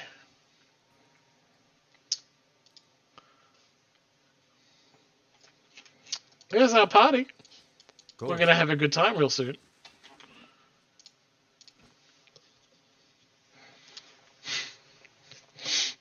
Good call, Mecha. You're totally right. I think crafting in Final Fantasy XIV is pretty enjoyable. That's about all I have to say. Well, that was actually a real fun session. To be honest, it flew past. We had a good time voicing some characters. I had about 3 standard drinks in this cup, and I polished it off, so I'm feeling a little slurry. Primarily, I wanted to say thank you very much for a very good, enjoyable stream, everybody. It was a nice time this Monday night, and a great way to unwind after a slightly stressful day. And I'm hoping we will get together again on Wednesday night to likely finish Final Fantasy 1. Oh no, I know, right? It's like 4 sessions of 3 hours each. That's 12 hours of gameplay. Probably not going to 100% it, but like that's a good amount of time to finish Final Fantasy Final Fantasy 1 in 3-hour blocks.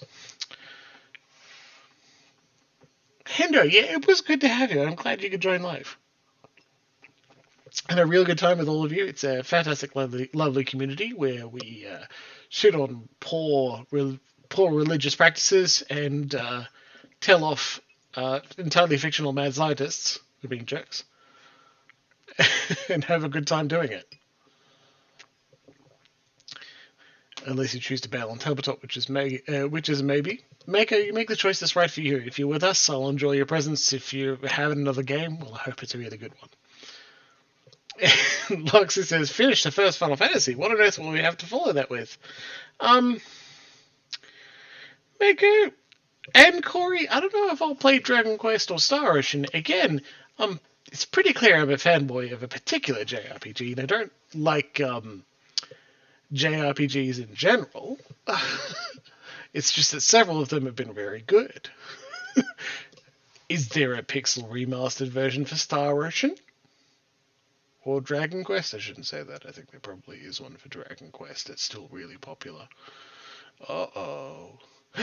Mega says yes, actually, and I'm going to run away to that particular answer. Well, they're both on Switch. I don't have a Switch, and I certainly don't know how to stream a Switch. Can you emulate a Switch? Almost certainly. Okay. Well, good night, everybody. I'll see you Wednesday night, alright? If not for Wednesday night, I will see you next week for another Pillars of Eternity Monday night. Good night, everybody.